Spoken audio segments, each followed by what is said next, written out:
जय हिंद दोस्तों। पीसीएस विद्या केंद्र में आपका स्वागत है। इस वीडियो में हम UP PCS mains GS paper 1 में आए हुए पोस्ट इंडिपेंडेंस हिस्ट्री और वर्ल्ड हिस्ट्री के क्वेश्चंस को डिस्कस करेंगे। लेकिन क्वेश्चंस डिस्कस करने से पहले सबसे जरूरी चीज है सिलेबस को समझना, बिकॉज सिलेबस ही आपकी प्रेपरेशन की डायरेक्शन डिसाइड करता है। एग्जैक्टली। सिलेबस आप कह सकते हैं एक फाउंडेशनल ब्लूप्रिंट है। इसके मतलब 3 क्रिटिकल फंक्शंस हैं। ओके। पहला, ये आपकी प्रेपरेशन की बाउंड्रीज डिफाइन करता है।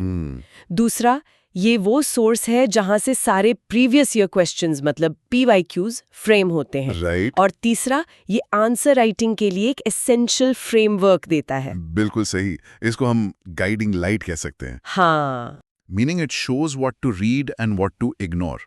इससे एस्पिरेंट्स इररिलेवेंट इंफॉर्मेशन में खोने से बच जाते हैं। अच्छा, तो लेट्स अनपैक दिस। सिलेबस का पहला टॉपिक उठाते हैं, post independence consolidation and reorganisation within the country till 1965 AD. इसमें हर एक शब्द आप देखेंगी बहुत सिग्निफिकेंट है। जैसे कंसोलिडेशन, हाँ, इसका स्पेसिफिक मतलब है political and administrative integration. Mainly जो 500 से ज्यादा प्रिंसली स्टेट्स के उनको इंडियन यूनियन में लाना। और रीऑर्गेनाइजेशन वो इसके बाद का स्टेप हुआ है ना? प्रिसाइसली। रीऑर्गेनाइजेशन का मतलब है internal restructuring, mainly on a linguistic basis. जैसे states reorganisation act of 1956। Exactly. तो कंसोलिडेशन इज अबाउट यूनिटी और रीऑर्गेनाइजेशन स्ट्रक्चर के बारे में है। बहुत क्लियर डिस्टिंक्शन है। अच्छा, इसमें एक फ्रेज है विद इन द कंट्री। ये तो ऑब्वियस लगता है, पर आई थिंक ये किसी वजह से है। ये एक डिलिबरेट स्कोप लिमिटर है। ये सिग्नल है कि फोकस इंटरनल डोमेस्टिक चैलेंजेस पर रखना है। मतलब फॉरेन पॉलिसी जैसे नॉन अलाइन मूवमेंट, वो प्राइमरी फोकस नहीं होना चाहिए। बिल्कुल। और टाइमलाइन भी टिल 1965 एक लॉजिकल कट ऑफ है। ये early Nehruvian phase of nation building का एंड मार्क करता है। इंटरेस्टिंग। तो इंडिया अपनी इंटरनल बाउंड्रीज कंसोलिडेट कर रहा था और यही theme a kind of redrawing maps world history में भी दिखता है। सिलेबस कहता है history of the world will include events from the 18th century to the middle of the 20th century. Right, and this period is critical. ये वो दौर है जो मॉडर्न वर्ल्ड में ट्रांजिशन को दिखाता है। इसने पुराने फ्यूडल और मोनार्किकल ऑर्डर्स को डिसमेंटल किया और मॉडर्न कॉन्सेप्ट्स को जन्म दिया। हाँ, नेशनलिज्म, डेमोक्रेसी, इंडस्ट्रियल कैपिटलिज्म, ये सब इसी दौर की देन है। पहला इवेंट है फ्रेंच रेवोल्यूशन ऑफ 1789। इसमें एक आंसर का कोर फोकस क्या होना चाहिए? फोकस इसकी आइडियोलॉजिकल लेगेसी पर होना चाहिए। कीवर्ड्स है लिबर्टी, इक्वालिटी, फ्रेटर्निटी।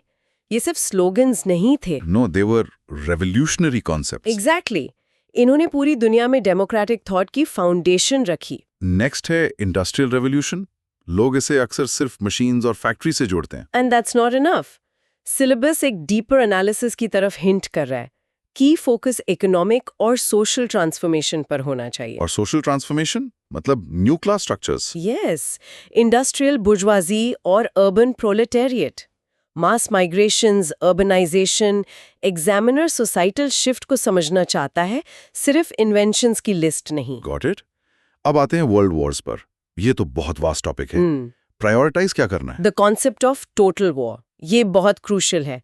इसका मतलब है कि होम फ्रंट और बैटल फ्रंट के बीच की लाइन ब्लर हो गई थी। अच्छा। एक आंसर को डिस्कस करना चाहिए कि कैसे एक फैक्ट्री वर्कर या एक किसान भी वॉर एफर्ट का उतना ही इम्पोर्टेंट हिस्सा था जितना एक सोल्जर। यही वो इफेक्ट ऑन सोसाइटी है जिसे एग्जामिनर ढूंढ रहा है। This makes sense. और फाइनल एरिया है socialism, Nazism, fascism etcetera, their forms and effect on society. इनके फॉर्म्स में अक्सर कंफ्यूजन होता है। हाँ, होता है। नाजिज्म और फैशिज्म दोनों टोटलिटेरियन हैं, पर उनके फॉर्म्स या आइडियोलॉजिकल स्ट्रक्चर्स अलग हैं। जैसे नाजिज्म रेशियल आइडियोलॉजी पर बेस्ड था, right, which was central to its form. हाँ, जबकि फैशिज्म स्टेट वॉरशिप और कॉर्पोरेटिज्म पर ज्यादा फोकस था।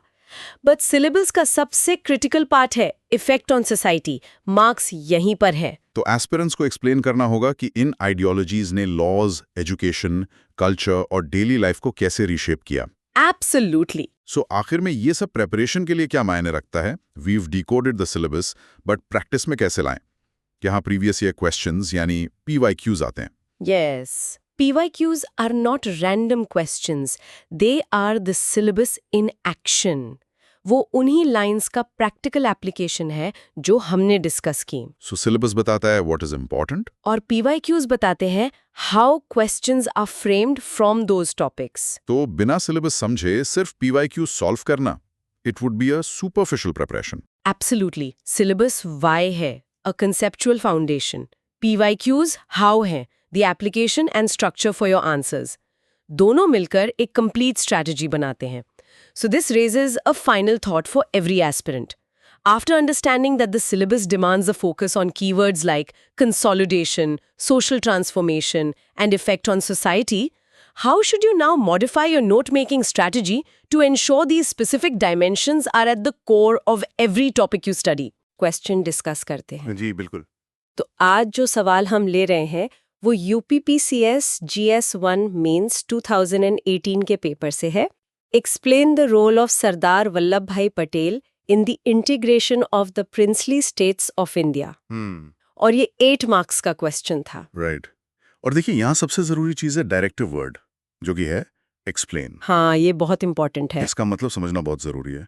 एक्सप्लेन का मतलब सिर्फ ये नहीं है कि हम स्टेट्स की एक लिस्ट दे दें कि अच्छा जूनागढ़, हैदराबाद इन सबको इंटीग्रेट किया। नहीं, बिल्कुल नहीं। हमें एक क्लियर, डिस्क्रिप्टिव और एनालिटिकल अकाउंट देना होता है। एग्जैक्टली। तो हमें ये बताना है कि सरदार पटेल की भूमिका, उनका जो रोल था, वो इतना डिसाइसिव, इतना निर्णायक क्यों और कैसे था। बिल्कुल। हाउ और वाई पर फोकस करना है और उसे एग्जाम्पल से सपोर्ट करना है। तो मतलब सिर्फ नरेशन से काम नहीं चलेगा, एनालिसिस भी जरूरी है। प्रिसाइजली। उन्होंने कौन से मेथड्स अपनाए, क्या चैलेंजेस फेस किए और उनके एक्शंस का इम्पैक्ट क्या हुआ, ये सब समझाना होगा। ठीक है, तो इसको थोड़ा और समझते हैं। इस सवाल का जो कोर कॉन्सेप्ट है, इसका की आइडिया क्या है? मेरे हिसाब से the central theme here is the threat of balkanisation of India. हाँ, ये सबसे बड़ा मुद्दा था। यस। जब 1947 में ब्रिटिश पैरामाउंसी खत्म हुई तो एक तरह का पावर वैक्यूम बन गया था। और बॉल्कनाइजेशन का मतलब होता है कि एक बड़े देश का छोटे छोटे और अक्सर आपस में लड़ने वाले स्टेट्स में टूट जाना। और उस वक्त यही सबसे बड़ा खतरा था। बिल्कुल। तो इस थ्रेट को दिमाग में रखते हुए एक अच्छा आंसर स्ट्रक्चर क्या होगा? देखिए, एक अच्छा स्ट्रक्चर बनाने के लिए सबसे पहले तो इंट्रोडक्शन होना चाहिए। ठीक है। हम 1947 के कॉन्टेक्स्ट से शुरू करेंगे, मतलब वो 562 प्रिंसली स्टेट्स और पॉलिटिकल फ्रैगमेंटेशन का जो खतरा था वो बताएंगे। ओके, इंट्रोडक्शन हो गया। फिर आती है बॉडी। यहाँ हम डिटेल में पटेल के मेथड्स को डिस्कस करेंगे, जैसे लीगल, डिप्लोमेटिक, डेमोक्रेटिक, मिलिट्री और एडमिनिस्ट्रेटिव तरीके। और हर मेथड के लिए एक उदाहरण देना जरूरी होगा। हाँ बिल्कुल। एक केस स्टडी या एग्जाम्पल के बिना पॉइंट अधूरा लगेगा। और आखिर में कंक्लूजन। कंक्लूजन में हम उनकी लेगेसी को समराइज करेंगे कि कैसे वो आयरन मैन ऑफ इंडिया बने। एग्जैक्टली। ये स्ट्रक्चर एक कॉम्प्रिहेंसिव और वेल आर्ग्यूड आंसर सुनिश्चित करेगा। ग्रेट। तो चलिए इस स्ट्रक्चर के हिसाब से मॉडल आंसर को एक्सप्लोर करते हैं। इंट्रोडक्शन से शुरू करते हैं। ठीक है। तो 1947 में आज़ादी के वक्त भारत को एक पॉलिटिकली फ्रेगमेंटेड सब कॉन्टिनेंट विरासत में मिला, जिसमें लगभग 562 रियासतें थीं। हाँ, और ये रियासतें भारत के करीब आधे भूभाग को कवर करती थीं। और जैसे ही ब्रिटिश पैरामाउंसी खत्म हुई, इन स्टेट्स के पास टेक्निकली ये ऑप्शन आ गया कि वो भारत या पाकिस्तान को ज्वाइन करें या फिर इंडिपेंडेंट रहे। और यही स्थिति भारत की एकता के लिए एक ग्रेव थ्रेट थी। बिल्कुल। इसी नाजुक दौर में सरदार वल्लभ भाई पटेल ने, जो उस समय के पहले डिप्टी प्राइम मिनिस्टर और होम मिनिस्टर थे, इस इंटीग्रेशन की जिम्मेदारी संभाली। ओके, ये एक बहुत सॉलिड इंट्रोडक्शन है। कॉन्टेक्स्ट भी सेट हो गया और प्रॉब्लम भी हाईलाइट हो गई। अब आते हैं मेन बॉडी पर, यानी उनकी स्ट्रैटेजी और मेथड्स पर। सबसे पहला मेथड हम ले सकते हैं legal and constitutional. Yes. Patel का पहला कदम एक लीगल फ्रेमवर्क बनाना था। इसके लिए उन्होंने इंस्ट्रूमेंट ऑफ एक्सेशन को इंट्रोड्यूस किया। हाँ, इसके तहत जो प्रिंसली रूलर्स थे, उन्होंने अपनी पावर्स 3 की एरियाज में अपनी पावर्स भारत को सौंप दी: डिफेंस, फॉरेन अफेयर्स और कम्युनिकेशंस। तो इसका फायदा क्या हुआ? मतलब इससे क्या हासिल हुआ? इसका सबसे बड़ा फायदा यह था कि इसने इंटीग्रेशन को एक कॉन्स्टिट्यूशनल लेजिटिमेसी दी। ये एक लीगल फ्रेमवर्क था ताकि इंटीग्रेशन कॉन्स्टिट्यूशनल और स्मूथ हो सके। अच्छा। और इसी वजह से अगस्त 1947 तक ज्यादातर रियासतों ने शांतिपूर्ण तरीके से भारत को एक्सीड कर लिया था। राइट? लेकिन हर कोई सिर्फ एक लीगल डॉक्यूमेंट से तो नहीं माना होगा। नहीं, बिल्कुल नहीं। यहीं पर पटेल की डिप्लोमेसी का रोल आता है। उनकी पॉलिसी को अक्सर एक iron hand in a velvet glove के रूप में डिस्क्राइब किया जाता है। और ये एक बहुत ही एप्ट डिस्क्रिप्शन है। वेलवेट ग्लव का मतलब था पर्सुएजन और इंसेंटिव्स। जैसे कि प्रिवी पर्सेस। हाँ, पटेल ने शासकों को प्रिवी पर्सेस मतलब एक तरह का सरकारी भत्ता और उनके ऑनरफिक टाइटल्स और स्टेटस को जारी रखने का आश्वासन दिया। और आयरन हैंड? लेकिन आयरन हैंड एक सटल मगर क्लियर वार्निंग थी। उन्होंने शासकों को पॉलिटिकल आइसोलेशन और असुरक्षा के खतरे के बारे में भी चेताया। मतलब एक तरह से यथार्थवादी कूटनीति का बेहतरीन उदाहरण था। तो लीगल फ्रेमवर्क और डिप्लोमेसी ने ज्यादातर काम कर दिया, पर कुछ स्टेट्स थे जो आसानी से नहीं माने। हाँ, कुछ मुश्किल मामले थे। चलिए पहली केस स्टडी लेते हैं। जूनागढ़। यहाँ पटेल ने एक डेमोक्रेटिक प्रिंसिपल का इस्तेमाल किया। Yes, the case of Junagadh is fascinating. वहां के नवाब ने पाकिस्तान में शामिल होने का फैसला कर लिया था, जबकि वहां की ज्यादातर आबादी हिंदू थी। बिल्कुल। तो पटेल का रिस्पॉन्स ये नहीं था कि तुरंत फोर्स का इस्तेमाल किया जाए।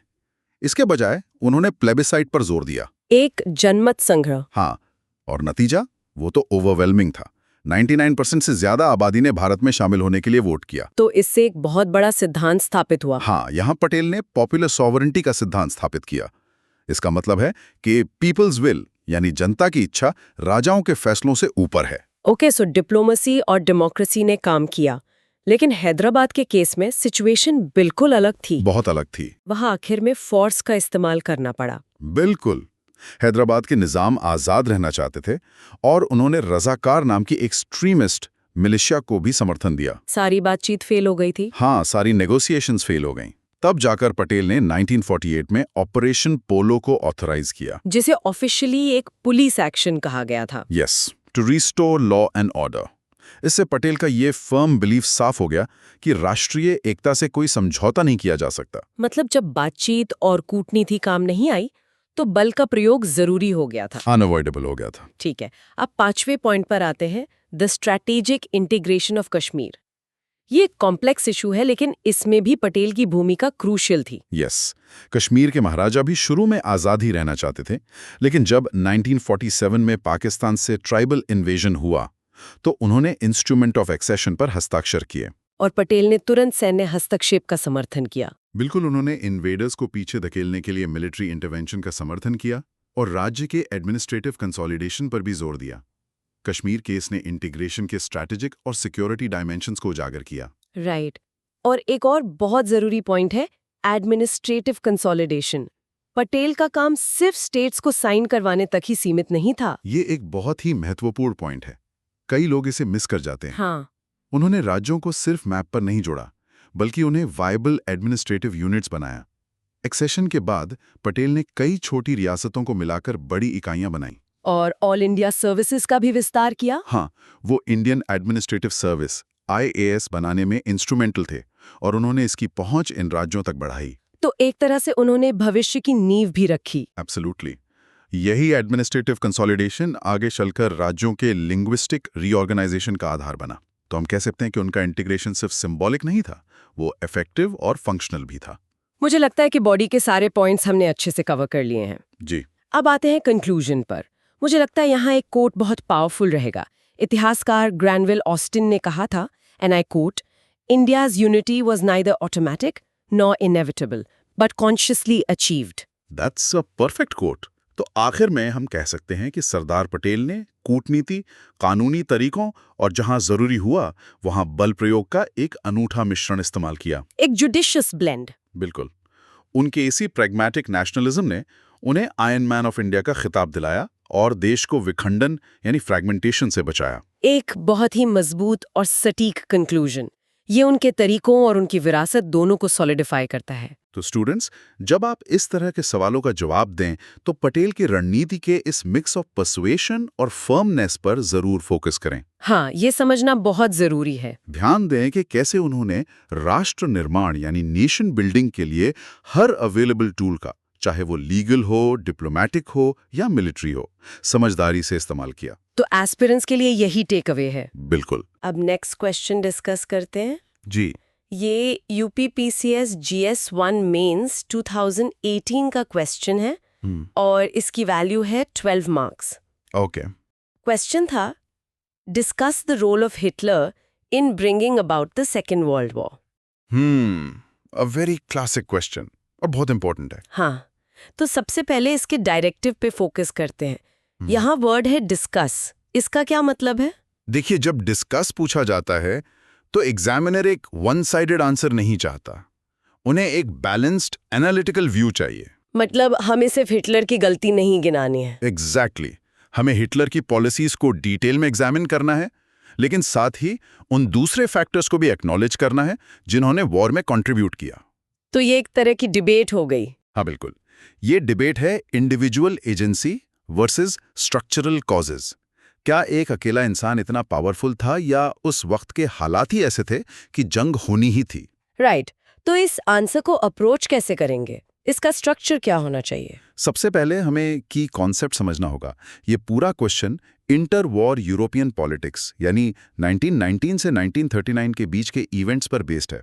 ओके, द कॉन्टेक्स्ट इज की। यस, अब स्ट्रक्चर की बात करें तो हम इसे 4 हिस्सों में बांट सकते हैं। पहला, एक इंट्रो जिसमें हम पोस्ट वर्ल्ड वॉर 1 का कॉन्टेक्स्ट देंगे और हिटलर का राइज। करेक्ट।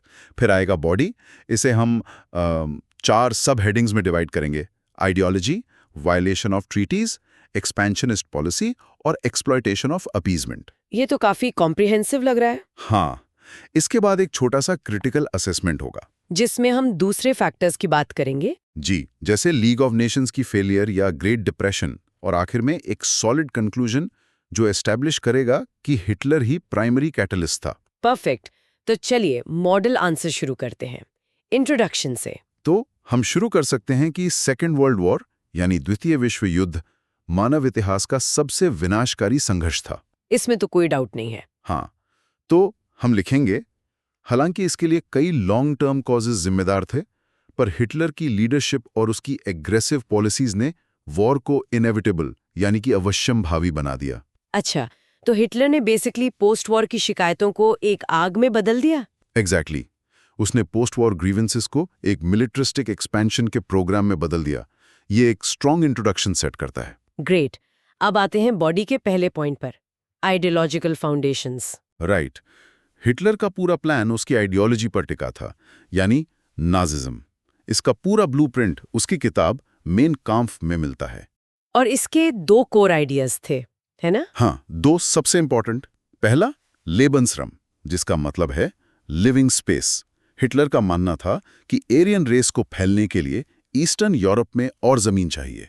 और दूसरा, जो इससे भी ज्यादा खतरनाक था। बिल्कुल, दूसरा आइडिया था रेशियल सुपीरियॉरिटी। वो मानता था कि जर्मन्स आर्यन हैं, इस सुपीरियर रेस, और उन्हें पूरा हक है कि वो इन्फीरियर रेसेस को हटाकर उनकी जमीन ले लें। इसका मतलब तो ये हुआ कि उसकी आइडियोलॉजी में ही जंग लिखी हुई थी। एग्जैक्टली, इसलिए हम एक्सप्लेन करेंगे उनके लिए वॉर सिर्फ पॉलिटिकल एक्सपेंशन का जरिया नहीं था, बल्कि यह नेशनल रीजनरेशन का एक लेजिटिमेट जरिया था। उनकी विचारधारा शांतिपूर्ण सह अस्तित्व को सिरे से खारिज करती थी। Peace was never an option for him. Never. अब दूसरा point, rejection of Versailles. The treaty of Versailles, जिसे हिटलर एक नेशनल बेइज्जती मानता था। सही, उसने पावर में आते ही इस ट्रीटी की खुले आम धज्जियां उड़ाना शुरू कर दिया, जैसे 1935 में रीआर्मामेंट का अनाउंसमेंट। और कंस्क्रिप्शन भी, कंपल्सरी मिलिट्री सर्विस। हाँ, ये दोनों ही ट्रीटी ऑफ वर्साई के सीधे वायोलेशंस थे। तो इसका सिग्निफिकेंस क्या था? सिग्निफिकेंस ये था कि उन्होंने पोस्ट वॉर इंटरनेशनल ऑर्डर को सिस्टमैटिकली डिसमैंटल किया ताकि जर्मनी वॉर के लिए मेंटली और मिलिट्रीली रेडी हो सके। वो दुनिया को टेस्ट कर रहा था। देखो, मैं नियम तोड़ रहा हूं, रोक सकते हो तो रोक लो। बिल्कुल, और हर बार जब उसे रोका नहीं गया, वो और बोल्ड होता गया।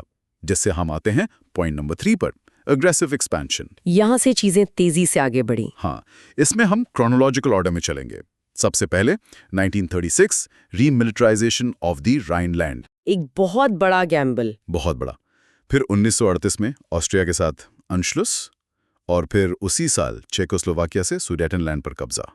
तो एक के बाद एक वो आगे बढ़ता गया। यस, और इसका इम्पैक्ट ये हुआ कि हर सक्सेस ने उन्हें और भी बोल्ड बना दिया, और इससे कलेक्टिव सिक्योरिटी की भावना कमजोर होती गई। राइट। और वेस्टर्न पावर्स उसे रोकने के बजाय उसे अपीज करने लगे, जो हमारा चौथा पॉइंट है। एग्जैक्टली। Exploitation of appeasement. इसका सबसे बड़ा एग्जाम्पल है 1938 का म्यूनिक एग्रीमेंट।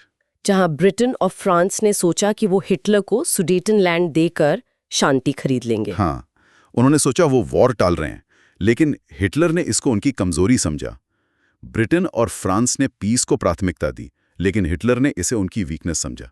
उसे यकीन हो गया कि उसके एक्सपेंशन को कोई चुनौती नहीं देगा। और उसने इस पॉलिसी को एक्सप्लॉइट किया। पूरी तरह से। और आखिर में 5वां point, the trigger. The invasion of Poland. Yes, लेकिन पोलैंड पर अटैक से ठीक पहले उसने एक और मास्टर स्ट्रोक चला। अगस्त 1939 में उसने अपने सबसे बड़े दुश्मन सोवियत यूनियन के साथ एक पैक्ट साइन किया। The Nazi Soviet pact. Correct. इस पैक्ट ने उसे टू फ्रंट वॉर के डर से आज़ाद कर दिया और 1 सितंबर 1939 को उसने पोलैंड पर हमला कर दिया, जिससे सेकेंड वर्ल्ड वॉर शुरू हो गया। तो ये बॉडी के पॉइंट्स हिटलर के रोल को काफी स्ट्रांगली एस्टैब्लिश करते हैं। लेकिन अब आते हैं क्रिटिकल असेसमेंट पर। हाँ, ये जरूरी है। हमें ये एक्नॉलेज करना होगा कि हिटलर अकेला कारण नहीं था। दूसरे फैक्टर्स भी थे, जैसे ट्रीटी ऑफ वर्साइल्स की अपनी कठोर शर्तें। बिल्कुल। फिर ग्रेट डिप्रेशन से आई इकोनॉमिक इंस्टेबिलिटी। और सबसे important, weakness of the league of Nations. वो पहले ही जापान और इटली को रोकने में फेल हो चुकी थी। तो इन फैक्टर्स ने हिटलर के लिए जमीन तैयार की। सही कहा, इन सब ने एक माहौल बनाया। लेकिन यहाँ एक इंपॉर्टेंट डिफरेंस समझना जरूरी है। वो क्या? ये फैक्टर्स फ्यूल की तरह थे, पर उनमें आग लगाने वाला यानी इग्नाइटर हिटलर ही था। फर्क ये है कि हिटलर की आइडियोलॉजी इतनी रिजिड और उसकी आक्रामकता इतनी डेलिब्रेट थी कि उसने इन हालात को एक ग्लोबल वॉर में बदल दिया। मतलब फ्यूल तो था, लेकिन आग उसी ने लगाई। एग्जैक्टली। अगर उसकी वैचारिक कट्टरता और जानबूझकर की गई आक्रामकता ना होती तो शायद इन वजहों से इतना बड़ा वैश्विक युद्ध टाला जा सकता था। ये एक बहुत ही शार्प एनालिसिस है। जी। तो इसके बाद हम कंक्लूजन पर आते हैं। जी, कंक्लूजन में हम सारी बातों को समराइज करेंगे। हम कह सकते हैं कि Hitler personalisation of aggressive nationalism का प्रतीक है। उसने एक देश के गुस्से को अपनी एम्बिशन का जरिया बनाया। बिल्कुल। और आखिरी लाइन में हम लिख सकते हैं, उसने जिस तरह से पोस्ट वॉर ऑर्डर को बदलने से इनकार कर दिया, उसी ने यूरोप के तनाव को एक वैश्विक महाविनाश में बदल दिया। इससे इतिहास में इंडिविजुअल एजेंसी का गहरा प्रभाव साबित होता है। परफेक्ट। ये आंसर को एकदम पावरफुल नोट पर एंड करता है। So students, history isn't just about events. It's about personality too. यहाँ हमने देखा कैसे एक इंडिविजुअल की एम्बिशन पूरी दुनिया को वॉर में धकेल सकती है। ये एक ऐसी सीख है जो आज भी उतनी ही रेलेवेंट है। अब नेक्स्ट क्वेश्चन डिस्कस करते हैं। The question is, describe the efforts made for world peace after the second world war on a global level. ये यूपीपीसीएस GS1 का क्वेश्चन है and it's for 12 marks. Exactly. इस तरह के क्वेश्चंस इंटरनेशनल रिलेशंस सेक्शन में आते हैं और इनकी understanding I think post war history के लिए बहुत जरूरी है। बिल्कुल। और इस क्वेश्चन को अप्रोच करने से पहले ना, सबसे इंपॉर्टेंट चीज है इसका directive word which is describe. Describe. हाँ, जब एग्जामिनर आपसे डिस्क्राइब करने को कहता है, इसका मतलब है कि आपको एक सिस्टमैटिक, एकदम फैक्चुअल और एक्सप्लेनेटरी नरेशन देनी है। You have to paint a picture. अच्छा, मतलब यहाँ पर आलोचना यानी क्रिटिसिज्म में डीप डाइव नहीं करना है। नहीं, the primary task is to list out the various mechanisms, institutions, agreements, treaties जो आने वाले ग्लोबल वॉर को रोकने के लिए इस्टेब्लिश किए गए थे। It's more about what was done than how effectively it was done. That's a very clear distinction. तो it's less about judgment and more about documentation. फिर इस आंसर का सेंट्रल आइडिया मतलब की कॉन्सेप्ट क्या होगा? देखिए, this answer is fundamentally rooted in 2 की कॉन्सेप्ट्स। पहला है the post second world war international order और दूसरा है the idea of collective security. Collective security, right.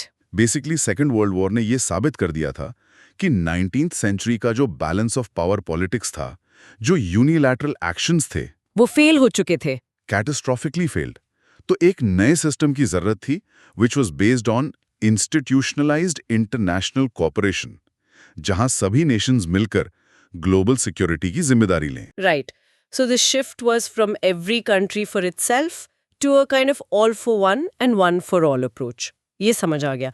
तो इस कॉन्सेप्ट के बेसिस पर एक आइडियल आंसर का स्ट्रक्चर कैसा दिखना चाहिए? एक वेल स्ट्रक्चर्ड आंसर बहुत जरूरी है अच्छे मार्क्स के लिए। हम एक लॉजिकल पाथ फॉलो कर सकते हैं। Okay. First, a crisp intro. यहाँ हम सेकेंड वर्ल्ड वॉर की अनप्रेसिडेंटेड डेवस्टेशन और उसके बाद एक ग्लोबल गवर्नेंस की एक्यूट नीड पर कॉन्टेक्स्ट सेट करेंगे। ठीक है। Then the main body. इसमें हम एफर्ट्स को डिफरेंट कैटेगरीज में डिवाइड करके डिस्कस करेंगे, जैसे कि पॉलिटिकल एफर्ट्स जिसमें यूनाइटेड नेशंस आएगा, राइट। फिर मिलिट्री जिसमें पीस कीपिंग ऑपरेशंस, उसके बाद ह्यूमन राइट्स, फिर इकोनॉमिक एफर्ट्स जैसे द मार्शल प्लान, और finally legal efforts like international law and war crime tribunals. ये तो काफी कॉम्प्रहेंसिव है। हाँ, इसके बाद एक छोटा सा लेकिन इंपॉर्टेंट सेक्शन ऑन लिमिटेशंस। यहाँ हमें कोल्ड वॉर का मेंशन करना जरूरी है to provide a balanced view. Of course. और finally the conclusion. We will end on a positive note, highlighting कि डिस्पाइट चैलेंजेस, इन सारे एफर्ट्स से वर्ल्ड वॉर 3 को सक्सेसफुली अवर्ट किया गया। Excellent. This framework provides a comprehensive map for the answer. अगर विश्व शांति एक इमारत है, तो लगता है सेकेंड वर्ल्ड वॉर के बाद दुनिया ने इसे बनाने की सबसे बड़ी कोशिश की। सही कहा। चलिए इस इमारत की नींव और पिलर्स को आराम से समझते हैं। Let's start with the introduction. बिल्कुल। So the introduction must capture the gravity of the situation.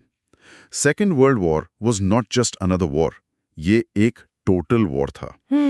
It led to the death of over 70 million people, the Holocaust, the nuclear bombing of Hiroshima and Nagasaki, और पूरे के पूरे continents का economic collapse. Cities were reduced to rubble. इस level की तबाही के बाद I think the international community was absolutely determined कि आगे ऐसा कभी ना हो। Exactly. History must not repeat itself. तो इसका मतलब ये हुआ कि अब पुराने तरीके मतलब काम नहीं करने वाले थे। The old system of secret alliances and power politics was completely shattered. Shattered. इसीलिए एक फॉर्मल इंस्टीट्यूशनलाइज्ड अप्रोच की जरूरत महसूस हुई, जहां नियम साफ हों और सबके लिए हों। वहीं से कॉन्सेप्ट आता है इंस्टीट्यूशनलाइज्ड इंटरनेशनल कोऑपरेशन का। Right. सबने माना कि यूनिलैटरल पावर पॉलिटिक्स फेल हो चुकी थी। अब फोकस शिफ्ट हो गया था कलेक्टिव सिक्योरिटी और कोऑपरेशन पर। और इसके लिए फॉर्मल इंस्टीट्यूशन जरूरी थे। बिल्कुल। और इस नए आर्किटेक्चर ऑफ पीस का सबसे पहला और सबसे इंपॉर्टेंट पिलर था United Nations. Yes, the UN. So our first point in the body is the United Nations 1945. I think सबसे बड़ा क्वेश्चन ये था कि ये लीग ऑफ नेशन से अलग कैसे होगा। That is the most critical question, क्योंकि लीग ऑफ नेशंस जो वर्ल्ड वॉर 1 के बाद बनाया गया था, completely फेल हो गया था। The founders of the UN had this failure fresh in their minds.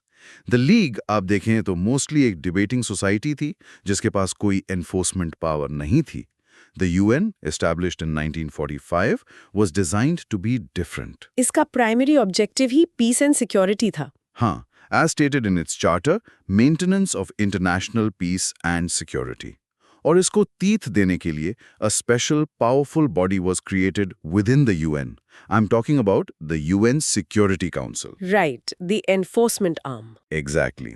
इसके 5 permanent members को veto power दी गई. The idea was that to maintain peace, the world's great powers must be in agreement. Okay. इस council to power दी गई to investigate disputes, recommend solutions, apply economic sanctions, और extreme cases में authorize collective military action. तो league of Nations की failure से सीख लेकर ये सब किया गया। हाँ, यूएन को डिप्लोमेसी, सैंक्शंस और कलेक्टिव एक्शन के एक्चुअल पावर्स दिए गए ताकि पीसफुल रेजोल्यूशन ऑफ डिस्प्यूट्स को इंश्योर किया जा सके। तो यूएन ने एक पॉलिटिकल और डिप्लोमेटिक फ्रेमवर्क तो बना दिया, लेकिन जब जमीन पर किसी कॉन्फ्लिक्ट जोन में शांति बनाए रखने की जरूरत हो, उसके लिए क्या मैकेनिज्म बनाया गया? अच्छा सवाल है। This brings us to our second point, peacekeeping. Peacekeeping. The concept of UN peacekeeping operations was a major post-war innovation. और interestingly, ये UN charter में explicitly mentioned नहीं था। Oh, really? हाँ, but it evolved as a practical tool for conflict management. The idea was to deploy impartial, lightly armed military personnel, the Blue Helmets, into conflict zones, but with the consent of the conflicting parties. Consent ये important है, और इनका काम जंग लड़ना नहीं था, right? बिल्कुल नहीं। इनका काम था 2 लड़ने वाले देशों के बीच एक बफर जोन क्रिएट करना। इसके अर्ली एग्जांपल्स हमें पूरी दुनिया में दिखते हैं, जैसे deployments in Korea, Congo, Cyprus और of course the Middle East. तो ये कॉन्फ्लिक्ट मैनेजमेंट का एक बहुत ही प्रैक्टिकल टूल बन गया। हाँ, इनका काम सीज फायर की निगरानी करना, ह्यूमैनिटेरियन एड डिलीवर करना और पॉलिटिकल नेगोशिएशंस के लिए एक स्टेबल एनवायरनमेंट बनाना था। Essentially, their job was not to enforce peace, but to keep the peace. Giving diplomats time to find a lasting solution. Perfectly. This is a crucial point. तो हमने political framework, UN और on ground military mechanism peace keeping देख लिया, लेकिन उस वक्त के leaders ने एक और गहरी बात समझी कि जंग सिर्फ बॉर्डर पर नहीं, लोगों के दिमाग और समाज में शुरू होती है. This brings us to the third pillar, human rights. This is an absolutely critical evolution in international thought. The horrors of the Holocaust revealed कि एक स्टेट अपने ही सिटीजन्स को कैसे ट्रीट करता है, वो भी इंटरनेशनल पीस के लिए एक थ्रेट हो सकता है. Right. The realization was that injustice, oppression and dehumanization are often the root causes of war. इसीलिए ह्यूमन डिग्निटी को इंटरनेशनल पॉलिटिक्स के सेंटर में लाया गया. और इसका सबसे बड़ा मैनिफेस्टेशन था the universal declaration of human rights 1948. बिल्कुल. और ये सिर्फ एक डिक्लेरेशन नहीं था ना, it laid the foundation for future human rights law. और इससे आगे चलकर कई मॉनिटरिंग बॉडीज भी बनी, जैसे United Nations Human Rights Commission. Yes. आगे चलकर जैसे यूएनएचआरसी ने रिप्लेस किया. If we connect this to the bigger picture, तो दुनिया ने समझा कि इनजस्टिस और ओप्रेशन ही वॉर की जड़ यानी रूट है. इसलिए ह्यूमन डिग्निटी को सेंट्रल बनाया गया. ताकि देशों के अंदर ही संघर्ष ना पनपे. एग्जैक्टली. बिल्कुल सही. अब आते हैं चौथे पॉइंट पर, जिसे अक्सर पीस थ्रू प्रोस्पेरिटी कहा जाता है, इकोनॉमिक रिकंस्ट्रक्शन. यूरोप जंग में पूरी तरह बर्बाद हो चुका था, और हिस्ट्री बताती है कि economic desperation can easily lead to new conflicts. बिल्कुल. A hungry and unemployed population is fertile ground for radical ideologies. The Allies, particularly the US, understood this well. इसका सोल्यूशन था द मार्शल प्लान 1947. ये European reconstruction के लिए America द्वारा एक massive financial aid package था, right? हाँ. It provided over $13 billion to rebuild Western European economies. लेकिन सिर्फ पैसा देना ही मकसद नहीं था. इसके पीछे एक गहरी जियोपॉलिटिकल सोच थी. आप कम्युनिज्म के कंटेनमेंट की बात कर रहे हैं. प्रिसाइसली. अमेरिका को डर था कि युद्ध से तबाह और गरीब हो चुके यूरोप में कम्युनिज्म तेजी से फैल सकता है. तो मार्शल प्लान एक तरह से आर्थिक मदद के भेष में कम्युनिज्म को रोकने का एक मजबूत हथियार भी था. और इसके साथ ही ब्रेटन वुड्स इंस्टीट्यूशंस भी आए. Yes, the international monetary fund, IMF and the world bank. इनका काम था करेंसी को स्टेबलाइज करना, ट्रेड को प्रमोट करना और पोस्ट वॉर रिकंस्ट्रक्शन के लिए लोन्स प्रोवाइड करना. So the logic was simple. Economic instability war का रीजन ना बने, इसलिए फाइनेंशियल स्टेबिलिटी इंश्योर की गई. करेक्ट. और इससे इंटरडिपेंडेंस भी बढ़ी. जो देश आर्थिक रूप से एक दूसरे पर निर्भर हैं, उनके आपस में लड़ने की संभावना कम हो जाती है. You've hit the nail on the head. Economic interdependence makes war prohibitively expensive. That was the core logic. Okay, तो हमने पॉलिटिकल, मिलिट्री, ह्यूमन राइट्स और इकोनॉमिक पिलर्स कवर कर लिए. लेकिन उस सबसे बड़े खतरे का क्या, जो हिरोशिमा और नागासाकी ने दुनिया को दिखाया था? The terrifying reality of nuclear weapons. Yes. This brings us to the fifth point. Disarmament and law. This was arguably the biggest challenge of the post-war era. Nuclear arms race between the US and the Soviet Union एक existential threat था humanity के लिए. तो इस race को control करना जरूरी था. बहुत जरूरी. इसके लिए कई ग्लोबल अग्रीमेंट्स किए गए. इनमें सबसे बड़ा नाम आता है 1968 की nuclear non proliferation treaty, NPT का. NPT का सिंपल मतलब क्या था? How did it try to control this threat? NPT तो एक सिंपल सा डील था. जिन देशों के पास न्यूक्लियर वेपन्स हैं, P5 कंट्रीज, वो उन्हें आगे नहीं बढ़ाएंगे और दूसरों को बनाने में मदद नहीं करेंगे. ओके. एंड जिनके पास नहीं है, वो उन्हें हासिल करने की कोशिश नहीं करेंगे. बिल्कुल. इसके अलावा सुपर पावर्स के बीच स्ट्रेटेजिक आर्म्स लिमिटेशन टॉक्स हुई, SALT, to limit the number of the strategic weapons. Goal था न्यूक्लियर वॉर के रिस्क को मैनेज करना. तो ये तो अस्त्र शस्त्र पर कंट्रोल की बात हुई. लेकिन आक्रामक अग्रेशन को एक क्राइम की तरह ट्रीट करना भी जरूरी था. यहाँ पर लीगल फ्रेमवर्क का रोल आता है. Yes, and this is where the Nuremberg trials and Tokyo trials become historically significant. Right. उन्होंने एक पावरफुल प्रिंसिपल एस्टैब्लिश किया, अकाउंटेबिलिटी फॉर वॉर क्राइम्स. पहली बार पॉलिटिकल और मिलिट्री लीडर्स को उनके एक्शंस के लिए पर्सनली रिस्पॉन्सिबल ठहराया गया. और I was just following orders वाला डिफेंस रिजेक्ट कर दिया गया. Completely rejected. इसके साथ ही International Court of Justice ICJ की स्थापना हुई to settle legal disputes between states peacefully. Message साफ था, एग्रेशन को पनिश करने के लिए एक मजबूत लीगल फ्रेमवर्क और वेपन्स कंट्रोल जरूरी था। दैट्स अ पावरफुल स्टेटमेंट कि युद्ध अपराधों के लिए जवाबदेही तय होगी। तो ये ग्लोबल एफर्ट्स थे। व्हाट अबाउट रीजनल एफर्ट्स, हमारा आखिरी पॉइंट, रीजनल बॉडीज। बिल्कुल, ग्लोबल इंस्टीट्यूशंस के साथ साथ रीजनल बॉडीज ने भी पीस में अहम योगदान दिया। इसका सबसे शानदार एग्जाम्पल है द यूरोपियन यूनियन। इसने तो फ्रांस और जर्मनी जैसे सदियों पुराने दुश्मनों को जोड़ दिया। बिल्कुल, आर्थिक और राजनीतिक रूप से इतना जोड़ दिया कि उनके बीच अब युद्ध सोचना भी नामुमकिन है। They transformed historic rivals into the closest of partners. और ऐसा ही मॉडल साउथ ईस्ट एशिया में आसियान ने भी फॉलो किया। Promoting dialogue and cooperation. So in summary world war II के बाद पीस के लिए एक मल्टी प्रोंग्ड एफर्ट हुआ। लेकिन ये तो आदर्श तस्वीर है। इन सब के बावजूद सब कुछ आसान नहीं था। There were serious limitations. Yes, and mentioning these limitations is crucial. सबसे बड़ी लिमिटेशन थी cold war. Of course. The ideological rivalry between the US and the Soviet Union ने अक्सर UN Security Council को पैरालाइज कर दिया, वीटो पावर के कारण। और इसके चलते दुनिया ने कई प्रॉक्सी वॉर्स देखे, कोरिया, वियतनाम, अफगानिस्तान। हाँ, जहां सुपर पावर्स डायरेक्टली नहीं बल्कि दूसरे देशों के जरिए लड़ रहे थे। द न्यूक्लियर आर्म्स रेस भी एक कांस्टेंट थ्रेट बनी रही। बट, और ये शायद सबसे इंपॉर्टेंट टेक अवे है, इन सब चैलेंजेस के बावजूद इन मैकेनिज्म्स की सबसे बड़ी सफलता ये थी कि इन्होंने एक डायरेक्ट ग्लोबल कैटास्ट्रोफी, यानी थर्ड वर्ल्ड वॉर, एग्जैक्टली वही इनकी सबसे बड़ी अचीवमेंट है।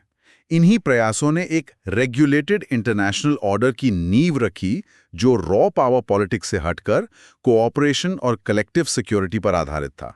कॉन्फ्लिक्ट्स खत्म नहीं हुए, बट उन्हें मैनेज करने और उन्हें एक फुल ब्लोन ग्लोबल वॉर बनने से रोकने का एक सिस्टम जरूर बन गया।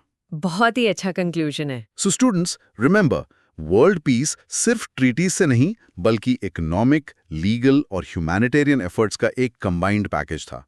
Keep connecting the dots. अब नेक्स्ट क्वेश्चन डिस्कस करते हैं। जी, ये यूपीपीसीएस GS1 मेंस 2020 में पूछा गया था और ये 12 मार्क्स का है। अच्छा, सवाल है, who were the Jacobins, what was their role in the French revolution? A very important question. बिल्कुल, देखने में तो ये एकदम सीधा सा हिस्ट्री का सवाल लगता है, लेकिन इसमें एक बहुत गहरा एनालिसिस जरूरी है। सही कहा, ये सवाल सिर्फ फैक्ट्स नहीं मांग रहा, ये एक विश्लेषण मांग रहा है। क्यों? क्योंकि जैकोबिन्स जो थे वो फ्रेंच रेवोल्यूशन के सबसे, कह सकते हैं, कंट्रोवर्शियल और सबसे इन्फ्लुएंशियल किरदारों में से एक थे। उन्हें समझने के लिए आप उन्हें सिर्फ हीरो या विलन के तौर पर नहीं देख सकते। उनकी कहानी ब्लैक एंड व्हाइट नहीं है। और शायद इसीलिए ये सवाल इतना जरूरी है। तो चलिए इसके डायरेक्टिव को थोड़ा ब्रेक डाउन करते हैं। बिल्कुल, तो सवाल के दो हिस्से हैं। हाँ, पहला हिस्सा है identify, who were the Jacobins. ठीक है, इसका मतलब उनका ओरिजिन क्या था, उनका सोशल बेस क्या था। ठीक है। और दूसरा पार्ट है explain, what was their role. यहाँ हमें उनके कार्यों, उनकी पॉलिसीज और उनका क्या इम्पैक्ट पड़ा, खासकर रेवोल्यूशन के रेडिकल फेज के दौरान, ये समझाना है। तो एक क्लियर अप्रोच जरूरी है। की कॉन्सेप्ट की बात करें तो जैकोबिन्स रिप्रेजेंट करते हैं the radical phase of the French revolution, मतलब 1792 से 94 तक का समय। एग्जैक्टली। तो आंसर का स्ट्रक्चर भी वैसा ही होना चाहिए। कैसे? पहले एक छोटे से इंट्रोडक्शन, उनकी डेफिनेशन, फिर उनका ओरिजिन जैसे ब्रिटोन क्लब से शुरुआत हुई, फिर उनका सोशल बेस यानी सैंस्कोलॉट्स, राइट। उसके बाद उनकी आइडियोलॉजी पर बात कर सकते हैं। हाँ, उनकी विचारधारा जैसे रिपब्लिकनिज्म और सेंट्रलाइज्ड अथॉरिटी में उनका विश्वास। और फिर हम उनके रोल पर आएंगे, जी, जिसमें abolition of monarchy, execution of the king, उनका सबसे कंट्रोवर्शियल टेरर और उनके रिफॉर्म्स सब कवर होंगे। और एंड में एक कंक्लूजन उनकी लेगेसी पर। चलिए तो शुरू करते हैं मॉडल आंसर इंट्रोडक्शन से। तो हम जैकोबिन्स को फ्रेंच रेवोल्यूशन के most influential and radical political group के रूप में डिफाइन कर सकते हैं। और ये मेंशन करना जरूरी है कि उनकी उत्पत्ति ब्रेटन क्लब से हुई थी। सिंपल शब्दों में इसका क्या मतलब हुआ? इसका मतलब ये कि ये शुरू में एक डिबेटिंग सोसाइटी थी। अच्छा, सिर्फ एक क्लब? हाँ, जो बाद में रेवोल्यूशन की सबसे पावरफुल फोर्स बन गए। इनके नेतृत्व में ही क्रांति अपने सबसे रेडिकल और परिवर्तनकारी चरण में पहुंची। तो ये क्लब इतना पावरफुल कैसे बना? उनके लीडर्स कौन थे? उनके प्रमुख नेताओं में नाम आते हैं रॉबस्पियर, डांटन, बरात। राइट। लेकिन उनकी असली ताकत उनके लीडर्स से ज्यादा उनके सपोर्ट बेस में थी। और वो कौन थे? वो थे small shopkeepers, artisans, urban workers. इन सबको कलेक्टिव तौर पर सांस क्यूलॉट्स कहा जाता था। यहाँ फोकस करना बहुत जरूरी है। बिल्कुल। ये एलीट क्लास नहीं बल्कि आम जनता, कॉमन पीपल की आवाज थे। सही कहा, यही उनकी असली ताकत थी। तो अब हमें उनकी पहचान पता चल गई। अब आते हैं उनके रोल पर। उनका सबसे पहला बड़ा कदम क्या था? उनका सबसे बड़ा कदम था 1792 में राजशाही को उखाड़ फेंकना। दे ओवरथ्रू द मोनार्की। और उसके बाद? और फ्रांस को एक रिपब्लिक घोषित कर दिया। इसका इम्पैक्ट क्या हुआ? ये सिर्फ सरकार बदलने जैसा तो नहीं था, है ना? नहीं, ये उससे कहीं ज्यादा बड़ा था। इसका इम्पैक्ट समझना जरूरी है। उन्होंने आनसीन रेजीम से एक कंप्लीट ब्रेक लिया। मतलब पुराने शासन से पूरी तरह नाता तोड़ दिया। एकदम। ये एक स्टेटमेंट था कि अब फ्रांस कभी वैसा नहीं होगा जैसा वो पहले था। ठीक है, तो रिग बन गया। लेकिन उस राजा लुई 16 का क्या? हाँ, ये एक बड़ा सवाल था। और यहीं पर जैकोबिन्स ने एक और चरम कदम उठाया। जनवरी 1793 में किंग लुई 16 का एग्जीक्यूशन। उन्होंने राजा को फांसी दे दी। इसके पीछे उनकी क्या सोच थी? उनका मानना था कि मोनार्की और लिबर्टी साथ नहीं चल सकते, एक साथ नहीं रह सकते। हाँ, जब तक राजा जिंदा है वो क्रांति के लिए खतरा बना रहेगा। उनका तर्क था राजा को मारना ही होगा ताकि देश जी सके। इस एक घटना ने पूरे यूरोप में सनसनी मचा दी होगी। बिल्कुल, और क्रांति को और भी ज्यादा रैडिकल बना दिया। और यहीं से जैकोबिन्स के शासन का वो दौर शुरू होता है जिसके लिए वो सबसे ज्यादा जाने जाते हैं और बदनाम भी। The reign of terror. जी, 1793 से 94 तक का समय। इस दौरान उन्होंने कमिटी ऑफ पब्लिक सेफ्टी का गठन किया। ये क्या थी? ये एक तरह की वॉर कैबिनेट थी जिसे देश को इंटरनल रिबेलियन और फॉरेन इन्वेजन से बचाने का काम सौंपा गया। और इस कमेटी ने आतंक का सहारा लिया? हाँ, हजारों लोगों को जिन पर क्रांति का विरोधी होने का जरा सा भी शक होता, उन्हें गिलेटीन से सजाए मौत दे दी जाती थी। रॉबस्पियर ने इस हिंसा को आखिर जस्टिफाई कैसे किया? उन्होंने इसे prompt, severe and inflexible justice कहा। उनका मकसद इंटरनल रिबेलियन और फॉरेन इन्वेजन से रेवोल्यूशन को बचाना था। उनका तर्क था कि आतंक एक जरूरी बुराई है। लेकिन इस हिंसा के अलावा उन्होंने कुछ पॉजिटिव काम भी किए, कुछ सुधार। बिल्कुल, और ये मेंशन करना आंसर में बहुत जरूरी है। वायलेंस के अलावा उन्होंने प्रोग्रेसिव रिफॉर्म्स भी किए जो कॉमन मैन के लिए थे। जैसे लॉ ऑफ द मैक्सिमम। ये क्या था? ये आवश्यक वस्तुओं पर एक तरह का प्राइस कंट्रोल था। रोटी जैसी जरूरी चीजों की कीमत तय कर दी गई। माता भी थे। एकदम सही। तो अब हम आते हैं कंक्लूजन पर। उनकी विरासत क्या थी? देखिए, उन्होंने सामंतवाद को पूरी तरह नष्ट कर दिया। दे डिस्ट्रॉयड फ्यूडलिज्म और पॉपुलर सॉवरेनिटी के विचार को आगे बढ़ाया। यानी जनता की संप्रभुता। असली ताकत जनता में है। जी, उनके कार्यों ने फ्रांस को हमेशा के लिए बदल दिया। लेकिन उनकी अत्यधिक हिंसा का क्या? हाँ, वही उनका दूसरा पहलू है। उनकी अत्यधिक हिंसा और आतंक ने आजादी के आदर्शों को ही कमजोर कर दिया। और उसी वजह से उनका पतन हुआ। बिल्कुल, आखिरकार उनका डाउनफॉल भी उसी वजह से हुआ। लेकिन उनकी ज्यादतियों के बावजूद उन्होंने फ्रांस और आधुनिक लोकतांत्रिक विचारों को स्थायी रूप से बदल दिया। तो एक बैलेंस कंक्लूजन देना होगा। सो स्टूडेंट्स, जैकोबिन्स को सिर्फ टेरर के लिए याद मत रखिए। Remember them as the architects of the first republic and defenders of the revolution. सही। एक अच्छा उत्तर हमेशा उनके पॉजिटिव और नेगेटिव दोनों पहलुओं को संतुलित करता है। अब नेक्स्ट क्वेश्चन डिस्कस करते हैं। क्वेश्चन है, right a critical note on the foreign policy of Mussolini, the leader of fascism in Italy. ये यूपीपीसीएस जीएस 1 मेंस 2020 का क्वेश्चन है और इसकी वेटेज 8 मार्क्स है। हाँ, और इसमें जो डायरेक्टिव है ना, राइट अ क्रिटिकल नोट, इस पर सबसे पहले ध्यान देना है। Right, critical note. इसका मतलब बिल्कुल ये नहीं है कि हम बस उनके एक्शंस पॉइंट बाय पॉइंट लिख दें। एक लिस्ट जैसी। हाँ, एग्जैक्टली। एग्जामिनर आपसे एक बैलेंस्ड जजमेंट चाह रहा है।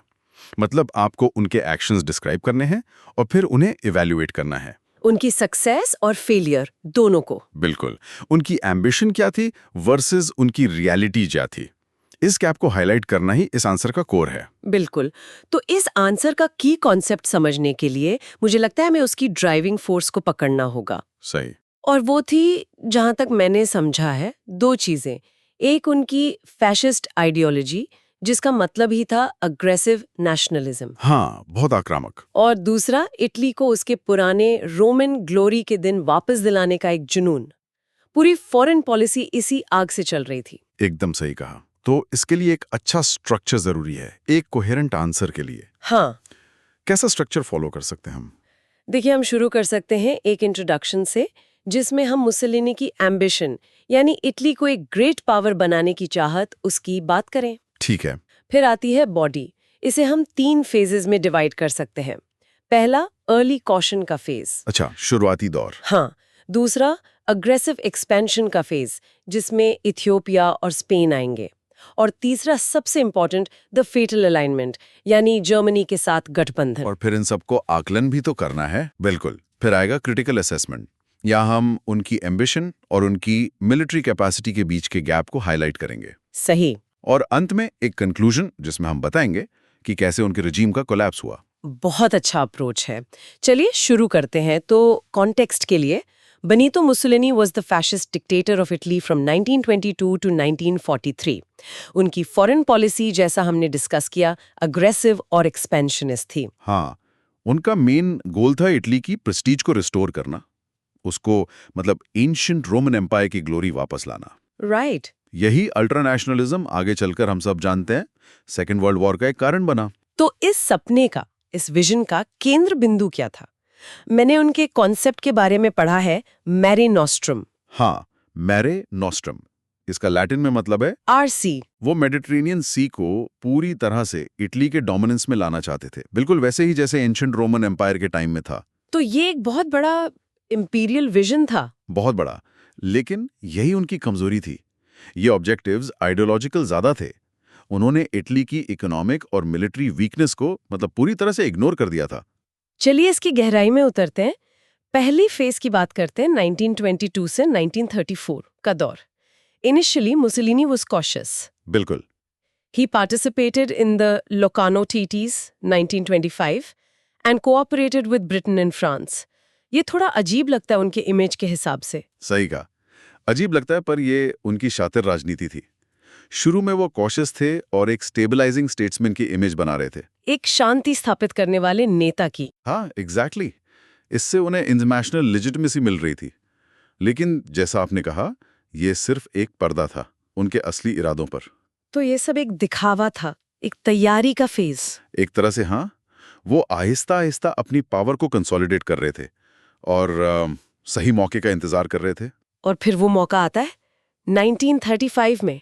The turning point was the invasion of Abyssinia, Ethiopia. हाँ, ये एक clear violation of international law था। सुनाए वहां केमिकल वेपन्स भी यूज हुए थे। जी हाँ, ये आक्रमण बेहद क्रूर था। इससे मुसोलिनी की पॉपुलैरिटी इटली में तो मतलब आसमान पर पहुंच गई। लेकिन बाहर इसने लीग ऑफ नेशंस की वीकनेस को पूरी तरह से एक्सपोज कर दिया और इटली अकेले पड़ गया। तो इस जीत ने उन्हें और ओवर कॉन्फिडेंट बना दिया। बिल्कुल, और इसी के चलते उन्होंने अगला कदम उठाया। Next, he intervened in the Spanish Civil War supporting General Franco. Troops और वेपन्स के साथ। हाँ, और ये एक बहुत बड़ी गलती साबित हुई।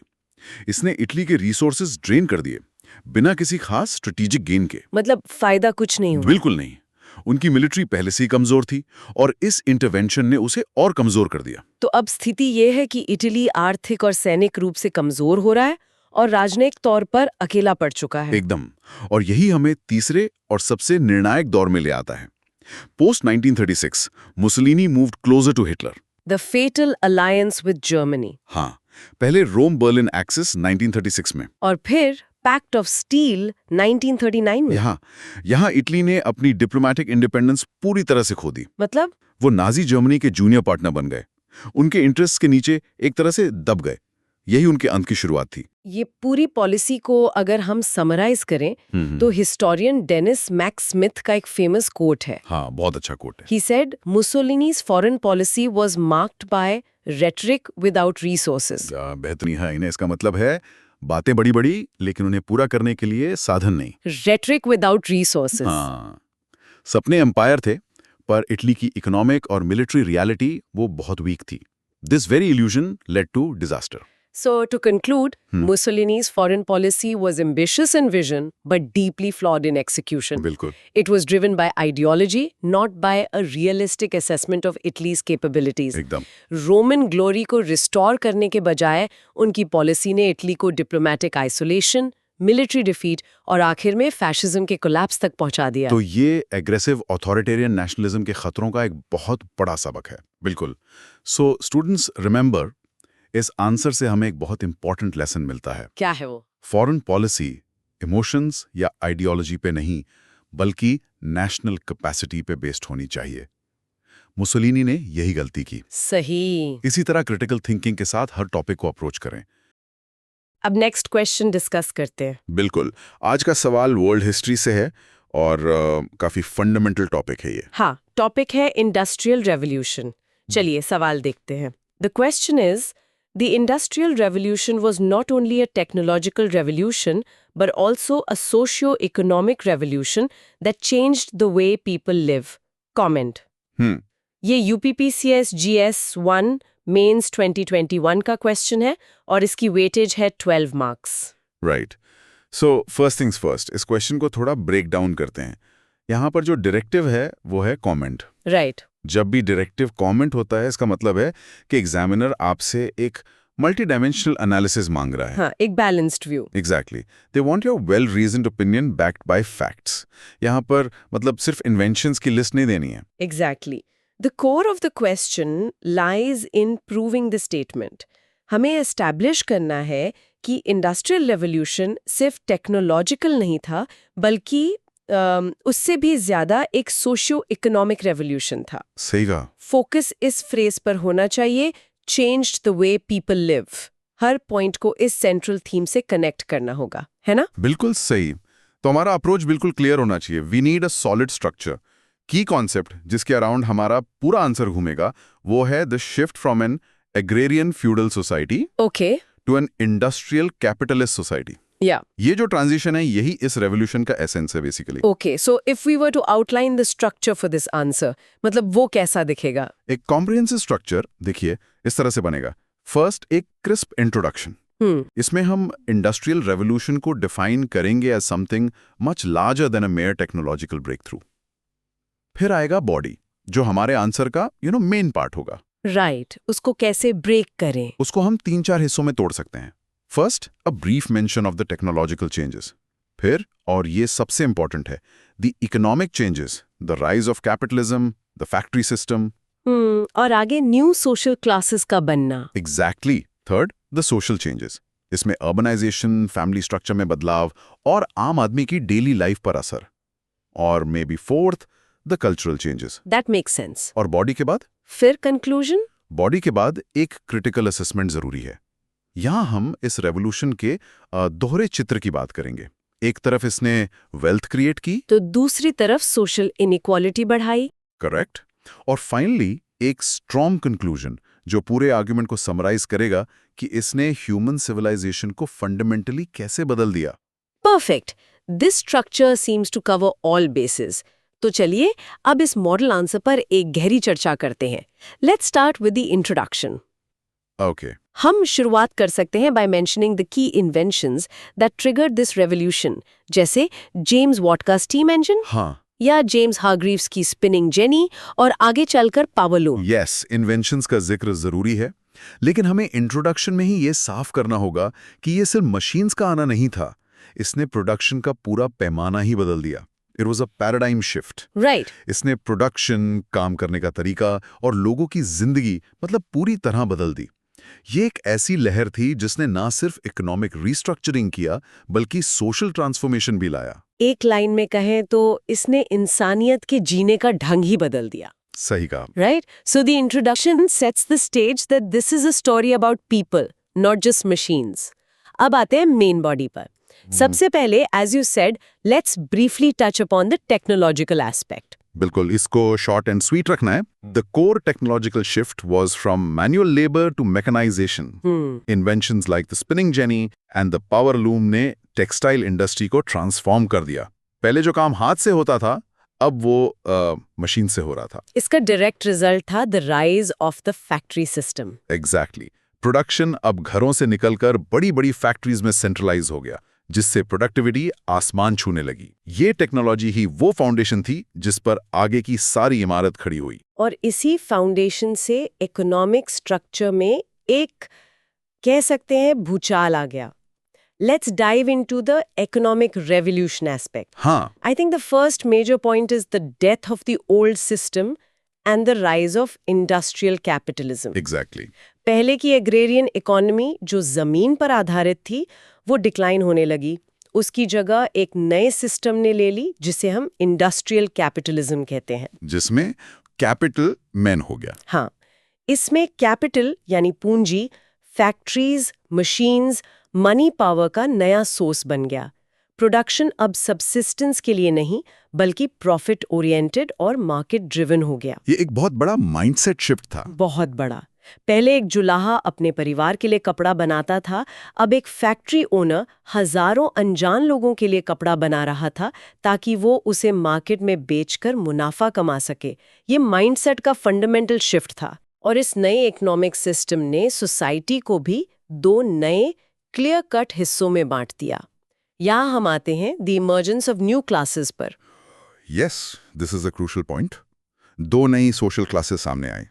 एक तरफ थी बुर्जुआजी, ये थे the capitalists, the Okay. Factory owners. Right, the factory owners, the bankers, जिनके पास मीन्स ऑफ प्रोडक्शन की ओनरशिप थी। और दूसरी तरफ थी प्रोलेटारिएट। ये थी वर्किंग क्लास, जिनके पास अपनी मेहनत बेचने के अलावा कुछ नहीं था। वो इन फैक्ट्रीज में काम करते थे। तो जो पुराना फ्यूडल स्ट्रक्चर था लैंडलॉर्ड्स और पेजेंट्स का, वो टूट गया। सही, वो फ्यूडल ऑर्डर खत्म हो गया और उसकी जगह कैपिटल और लेबर के बीच एक नया कॉन्फ्लिक्ट शुरू हुआ। और ये जो संघर्ष था, ये सिर्फ फैक्ट्री के अंदर नहीं था। नहीं, और यहीं से शुरू होती है इसकी कहानी as a social revolution.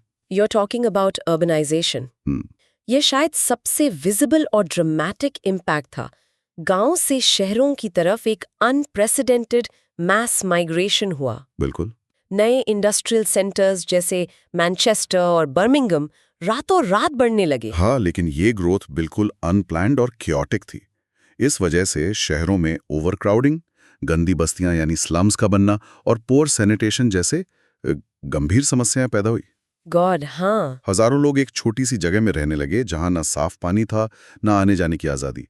Cholera और टाइफाइड जैसी बीमारियां आम हो गई। और जो पुराना कम्युनिटी लाइफ था गांव का, वो खत्म हो गया। सदियों से चली आ रही रूरल कम्युनिटी लाइफ, जहां लोग एक दूसरे को जानते थे, एक सपोर्ट सिस्टम था, वो पूरी तरह से खत्म हो गई। उसकी जगह एक अनोनिमस, भीड़ भरी अर्बन लाइफ ने ले ली, जहां इंसान अकेलेपन का शिकार हो गया। इसने तो फैमिली स्ट्रक्चर को भी डायरेक्टली हिट किया होगा। गांव में a joint family often worked together as a single production unit. Right, on their own land. शहरों में ये कैसे बदला? शहरों में the decline of joint family became very prominent. लोग काम की तलाश में अकेले या छोटे परिवारों में आते थे। फैक्ट्री सिस्टम ने घर आधारित उत्पादन, होम बेस्ड प्रोडक्शन को खत्म कर दिया। लोग अब काम के लिए घर से बाहर जाते थे। हाँ, परिवार अब एक साथ काम करने वाली यूनिट नहीं, बल्कि सिर्फ साथ रहने वाली यूनिट बनकर रह गया।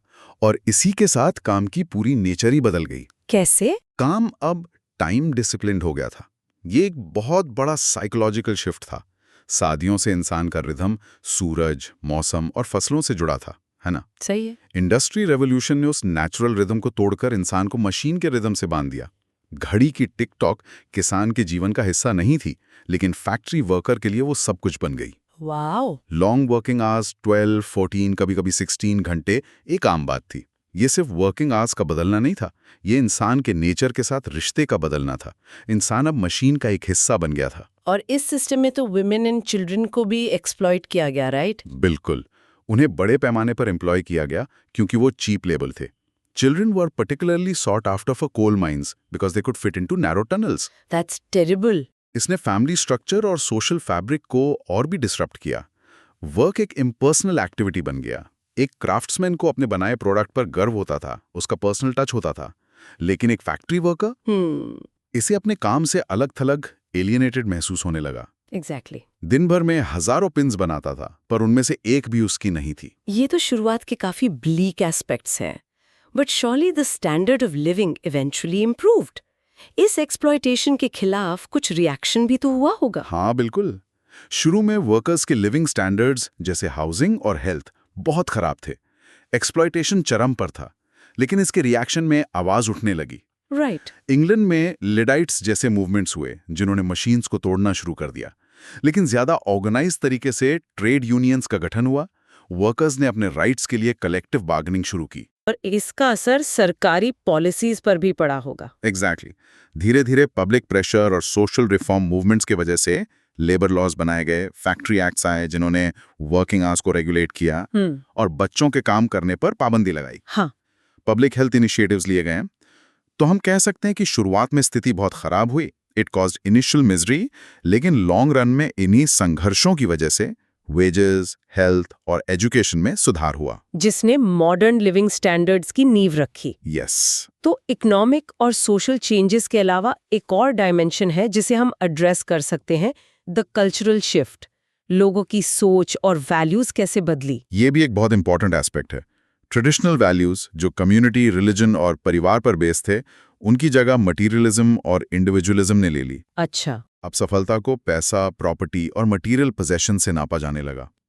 आपके पास क्या है, इस बात से ज्यादा जरूरी हो गया कि आप कौन हैं। इंडिविजुअलिज्म कैसे बढ़ा। शहरों की भीड़ में पुराने कम्युनिटी बॉन्ड्स टूट गए। हर इंसान अपने सर्वाइवल के लिए खुद जिम्मेदार था।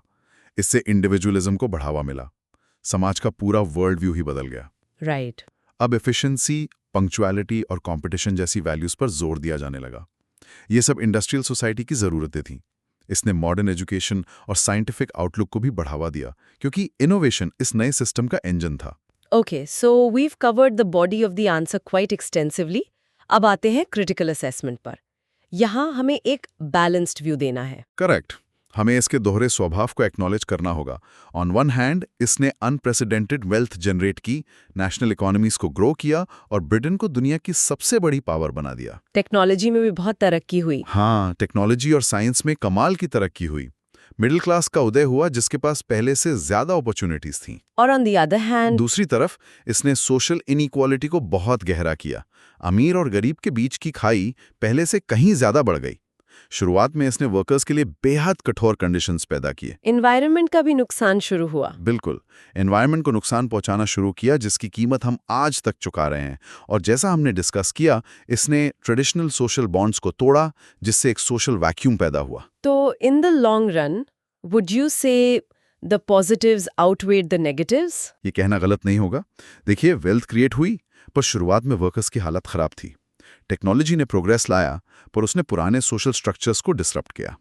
लेकिन लॉन्ग रन में इसने मॉडर्न लिविंग स्टैंडर्ड्स, डेमोक्रेसी और सोशल मोबिलिटी की नींव रखी। अच्छा, पहली बार आम आदमी के लिए यह संभव हुआ कि वो अपनी मेहनत और काबिलियत से सोशल लैडर में ऊपर जा सकता है। ये फ्यूडल सिस्टम में सोचना भी नामुमकिन था। that's a very balanced assessment. Finally, let's wrap this up with a strong conclusion. बिल्कुल, कंक्लूजन में हमें अपने मेन आर्ग्यूमेंट को रीएम्फसाइज करना है। हम कह सकते हैं कि industrial revolution was not a single event. ये सिर्फ एक टेक्नोलॉजिकल फिनोमेना नहीं था, बल्कि एक व्यापक यानी कॉम्प्रिहेंसिव सोशो इकोनॉमिक रेवोल्यूशन था। करेक्ट, जिसने इंसानियत के हर पहलू को छुआ। एक फाइनल कंक्लूडिंग लाइन क्या हो सकती है? एक अच्छा अंत इस तरह से किया जा सकता है। द इंडस्ट्रियल रेवोल्यूशन ने लोगों के काम करने, रहने और एक दूसरे से रिश्ते रखने के तरीके को पूरी तरह से बदल दिया। इसने ना सिर्फ इकोनॉमिक स्ट्रक्चर्स को रीशेप किया, बल्कि सोशल लाइफ, फैमिली और यहाँ तक कि इंसानी सोच को भी एक नई दिशा दी। इसलिए ये वर्ल्ड हिस्ट्री के सबसे बड़े टर्निंग पॉइंट्स में से एक है, जिसने उस मॉडर्न दुनिया की नींव रखी जिसमें हम आज रहते हैं। That's a powerful conclusion. इस पूरी चर्चा से ये साफ है कि इस क्वेश्चन को अटेम्प्ट करते वक्त डायमेंशंस कवर करना कितना जरूरी है। सिर्फ टेक्नोलॉजी लिखकर छोड़ देना एक बहुत बड़ी गलती होगी। हाँ, सो स्टूडेंट्स, जब रेवोल्यूशन वर्ड आए तो सिर्फ इन्वेंशंस मत लिखो, focus on the human impact. Society कैसे बदली, क्लास स्ट्रक्चर कैसे बदला और लोगों की डेली लाइफ पर क्या असर पड़ा। राइट। एग्जामिनर यही देखना चाहता है कि आपने टॉपिक को कितनी गहराई से समझा है। It's the analysis of the so what factor that फेचेस you marks. इस तरह से डायमेंशंस कवर करने पर आपको जरूर अच्छे मार्क्स मिलेंगे। अब नेक्स्ट क्वेश्चन डिस्कस करते हैं। बिल्कुल। आज का सवाल वर्ल्ड हिस्ट्री से है और ये एक ऐसी सीरीज ऑफ इवेंट्स से जुड़ा है जिसने 20वीं सदी की शुरुआत में ही पूरी दुनिया का नक्शा हमेशा के लिए बदल दिया। Right, it's a classic but crucial topic. हाँ, And it's a question from the UPPCS GS1 Mains 2021 paper, worth 12 marks. Okay. The question is, what do you understand by the Balkan crisis? What was its role in the First World War? A very, very good question. देखिए, इसके directive को अगर हम समझें तो दो बिल्कुल साफ हिस्से हैं। दो हिस्से, हाँ। पहला हिस्सा है what do you understand by the Balkan crisis. अब यहाँ अंडरस्टैंड का मतलब सिर्फ परिभाषा देना नहीं है। अच्छा। इसका मतलब है कि आप इसके पीछे के कारण, इसका हिस्टोरिकल बैकग्राउंड और इसके जो मेन एक्टर्स थे उनको समझाएं। मतलब बाल्कन संकट था क्या और क्यों था। तो ये सिर्फ व्हाट नहीं बल्कि वाई भी पूछ रहा है। एग्जैक्टली, कॉन्टेक्स्ट इज की। और जो दूसरा हिस्सा है what was its role in the first world war, ये प्योरली एनालिटिकल है। इसमें रटने वाला काम नहीं चलेगा। बिल्कुल नहीं, इसमें एक मजबूत एनालिटिकल लिंकेज बनानी होगी। आपको ये दिखाना है कि कैसे बाल्कन्स की एक रीजनल इंस्टेबिलिटी ने, एक छोटी सी क्षेत्रीय अस्थिरता ने, हाँ, उसने फर्स्ट वर्ल्ड वॉर जैसे एक ग्लोबल कॉन्फ्लिक्ट को ट्रिगर कर दिया। It's all about connecting those dots. Make sense. तो इस सवाल को अप्रोच करने के लिए एक अच्छा फ्रेमवर्क क्या हो सकता है? मतलब कहाँ से शुरू करें? इसका सबसे अच्छा स्टार्टिंग पॉइंट है एक बहुत ही फेमस फ्रेज जो उस जमाने में इस रीजन के लिए इस्तेमाल होता था। Okay. The Balkans were known as the powder keg of Europe. The powder keg of Europe, Europe का बारूद खाना। जी ये सुनते ही एहसास होता है कि माहौल कितना ज्यादा तनावपूर्ण होगा बिल्कुल, मतलब बस एक चिंगारी की ढेर थी। और सब कुछ भड़क सकता था। एग्जैक्टली। और अगर आप इस पाउडर केग वाले मेटाफर को दिमाग में रखें तो पूरे जवाब का स्ट्रक्चर अपने आप साफ हो जाता है। वो कैसे? हमें बस ये समझाना है कि ये बारूद जमा कैसे हुआ और फिर वो आखिरी चिंगारी कौन सी थी जिसने इसमें आग लगा दी। That's a great way to think about it. तो अगर एक एस्पिरेंट इस फ्रेमवर्क को स्ट्रक्चर में ढाले तो वो कैसा दिखेगा? बहुत लॉजिकल होना चाहिए। सबसे पहले एक मजबूत इंट्रो जो क्राइसिस को डिफाइन करे। इसमें हम दो चीजें जोड़ेंगे, the Ottoman decline and the rise of nationalism. ठीक है। इसके बाद आएगा बॉडी, जिसे हम 3 हिस्सों में बांट सकते हैं। ओके। बॉडी पार्ट 1 में हम बात करेंगे अंडरलाइंग कॉजेस की, वो बारूद जो जमा हो रहा था। यहाँ आएंगे पैन-स्लाविज्म और सबसे जरूरी Austria versus Russia rivalry. Right. Body part 2 में हम उन घटनाओं पर फोकस करेंगे जिन्होंने टेंशन्स को चरम पर पहुंचाया, जैसे बॉस्नियन क्राइसिस ऑफ 1908 और Balkan Wars. The prelude crisis. Yes. And body part 3 होगा the final trigger, the Sarajevo assassination, और कैसे अलायंसेस ने एक छोटी सी चिंगारी को विश्व युद्ध में बदल दिया। और आखिर में and finally a concise conclusion जो ये बताएगा कि बाल्कन क्राइसिस ही वो स्पार्क था जिसने वर्ल्ड वॉर 1 को इग्नाइट किया। A perfect road map. तो चलिए शुरू करते हैं। इस संकट को हम आंसर में इंट्रोड्यूस कैसे करें? A good introduction would define the Balkan crisis as a prolonged period of intense geopolitical instability. लेकिन इसके साथ इसका कोर रीजन देना बहुत जरूरी है। और वो क्या था? The entire crisis was a direct consequence of the steady decline of the Ottoman Empire. The sick man of Europe. तो उनके पतन से ये संकट कैसे पैदा हुआ? क्योंकि जैसे ही ऑटोमन कंट्रोल कमजोर हुआ, उस इलाके में एक पावर वैक्यूम बन गया। Power vacuum. इसे आसान भाषा में समझें तो ये रीजन अलग-अलग एथनिक ग्रुप्स का घर था। सर्ब्स, बॉस्नियंस, बल्गेरियंस, ये सब ऑटोमन एम्पायर के कमजोर होते ही आजादी चाहते थे। तो उनकी दबी हुई नेशनलिस्ट एम्बिशंस बाहर आ रही थी। बिल्कुल। और इस पावर वैक्यूम ने सिर्फ लोकल ताकतों को ही नहीं बल्कि यूरोप की बड़ी ताकतों को भी अपनी ओर खींचा। जैसे कि रशिया और ऑस्ट्रिया हंगरी। प्रिसाइजली। तो आपके पास एक एक्सप्लोसिव मिक्स था, a dying empire, rising local nationalism and clashing great power rivalry. That sets the stage perfectly. अब बॉडी पर आते हैं। आपने पहला कॉज बताया था pan slavism and the Austria Russia rivalry. इसे थोड़ा और समझाएं। जरूर। पैन स्लाविज्म एक बहुत ही पावरफुल नेशनलिस्ट आइडियोलॉजी थी। इसका मकसद था सभी स्लाविक लोगों को, सर्ब्स, क्रोआट्स, स्लोवीन्स को एक झंडे के नीचे लाना। और इस मूवमेंट का चैंपियन था सर्बिया। सर्बिया का सपना था एक ग्रेटर सर्बिया बनाने का। एग्जैक्टली। और इनकी ये एम्बिशन उन्हें सीधे सीधे ऑस्ट्रिया हंगरी से टक्कर में ले आई। और रशिया तो खुद को सारे स्लाव्स का प्रोटेक्टर मानता था। बिल्कुल।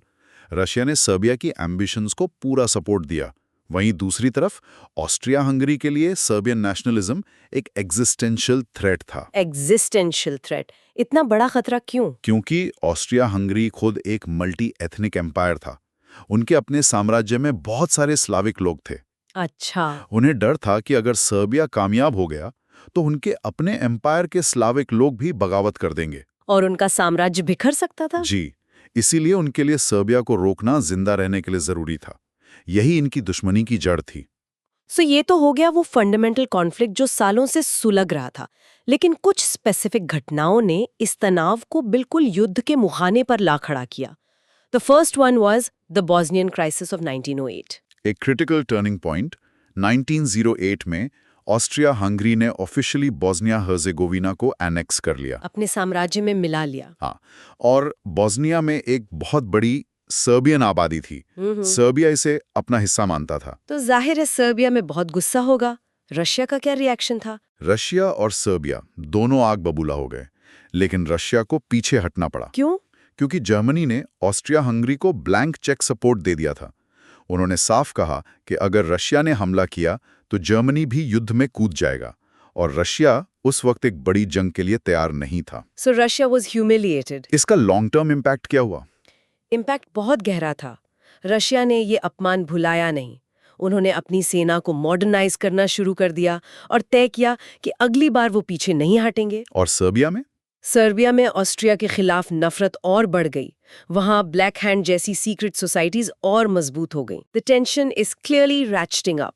इसके बाद अगला मेजर फ्लैश पॉइंट थे बाल्कन वॉर्स ऑफ 1912-13। यस।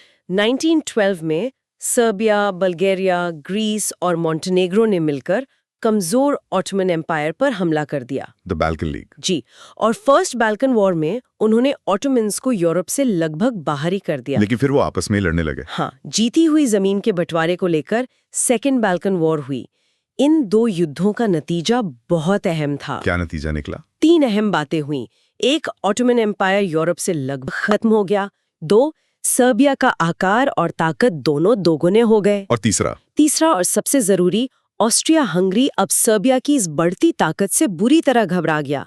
उन्हें लगा कि अब सर्बिया को रोकना ही होगा। So the powder keg is filled to the brim. अब बस एक चिंगारी की जरूरत थी। और वो चिंगारी 28 जून 1914 को सराजेवो शहर में लगी। The immediate trigger was the assassination of Archduke Franz Ferdinand, जो ऑस्ट्रो हंगेरियन थ्रोन के वारिस थे। जी। और उनकी हत्या करने वाला गवरीलो प्रिंसिप एक बॉस्नियन सर्ब नेशनलिस्ट था जिसका ताल्लुक ब्लैक हैंड से था। For Austria Hungary this must have been the last straw. Absolutely.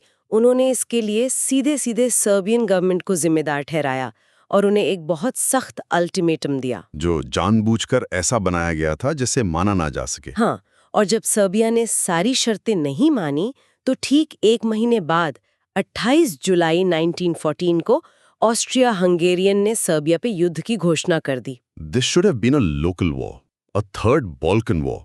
ये एक वर्ल्ड वॉर क्यों बन गया? Because of the final, most crucial factor, the activation of the alliance system. The domino effect. Exactly. जैसे ही Austria ने Serbia पे हमला किया, रशिया ने अपनी सेना को मोबिलाइज करना शुरू कर दिया। इस बार वो पीछे हटने को तैयार नहीं थे। नहीं, रशिया को रोकने के लिए जर्मनी ने रशिया पर वॉर डिक्लेयर कर दी। And then France. जर्मनी जानता था कि फ्रांस रशिया का एलाय है, तो उन्होंने फ्रांस पे भी हमला कर दिया, न्यूट्रल बेल्जियम के रास्ते से। और बेल्जियम पर हमले की वजह से ब्रिटेन भी युद्ध में आ गया। एंड जस्ट लाइक दैट, एक हफ्ते के अंदर सारायेवो का एक रीजनल मर्डर केस एक फुल ब्लोन यूरोपियन वॉर बन गया। That's a terrifyingly fast escalation. अब आते हैं क्रिटिकल असेसमेंट पर। क्या बाल्कन क्राइसिस ही वर्ल्ड वॉर 1 का एकमात्र कारण था? नहीं, एक अच्छा स्टूडेंट हमेशा स्ट्रक्चरल फैक्टर्स और इमीडिएट ट्रिगर्स के बीच का फर्क समझेगा। तो बाल्कन क्राइसिस क्या था? It was the immediate trigger. हमें उन गहरे कारणों को नहीं भूलना चाहिए, जैसे इंपीरियलिज्म, मिलिटरिज्म, और वो रिजिड अलायंस पॉलिटिक्स खुद। इन सब ने मिलकर यूरोप को युद्ध के लिए तैयार कर दिया था। They loaded the gun. But the Balkan crisis pulled the trigger. Precisely. To go back to our original analogy, आप कह सकते हैं कि यूरोप पहले से ही उस पाउडर केग, उस बारूद के ढेर पर बैठा था। तो Balkan crisis, specially the Sarajevo assassination, वो चिंगारी थी जिसने उसमें आग लगा दी। A perfect summary of the linkage? तो इस आंसर को कंक्लूड कैसे करें? कंक्लूजन छोटा और टू द पॉइंट होना चाहिए। हम कह सकते हैं कि बाल्कन क्राइसिस ने उस क्षेत्र को यूरोप का सबसे वॉलेटाइल फ्लैश पॉइंट बना दिया था, जहां ऑस्ट्रिया हंगरी और रशिया की ग्रेट पावर राइवलरी आमने सामने आ गई। बिल्कुल। And while not the sole cause, the assassination at Sarajevo acted as the catalyst, activating the alliance system. And transforming regional instability into a global catastrophe. A perfect conclusion. ये examiner को दिखाता है कि आपने सिर्फ फैक्ट्स नहीं लिखे, बल्कि पूरी चेन ऑफ कॉजेशन को समझा है। This has been a very clear breakdown. I think the key lesson for aspirants here is about making connections.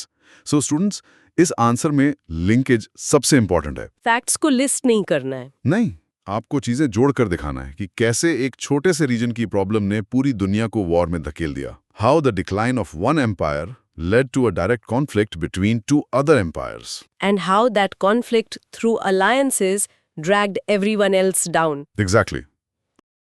अब नेक्स्ट क्वेश्चन डिस्कस करते हैं। ये बिल्कुल। तो सवाल है, and I'm reading it out verbatim, discuss the role of Sardar Patel in the unification of India after independence.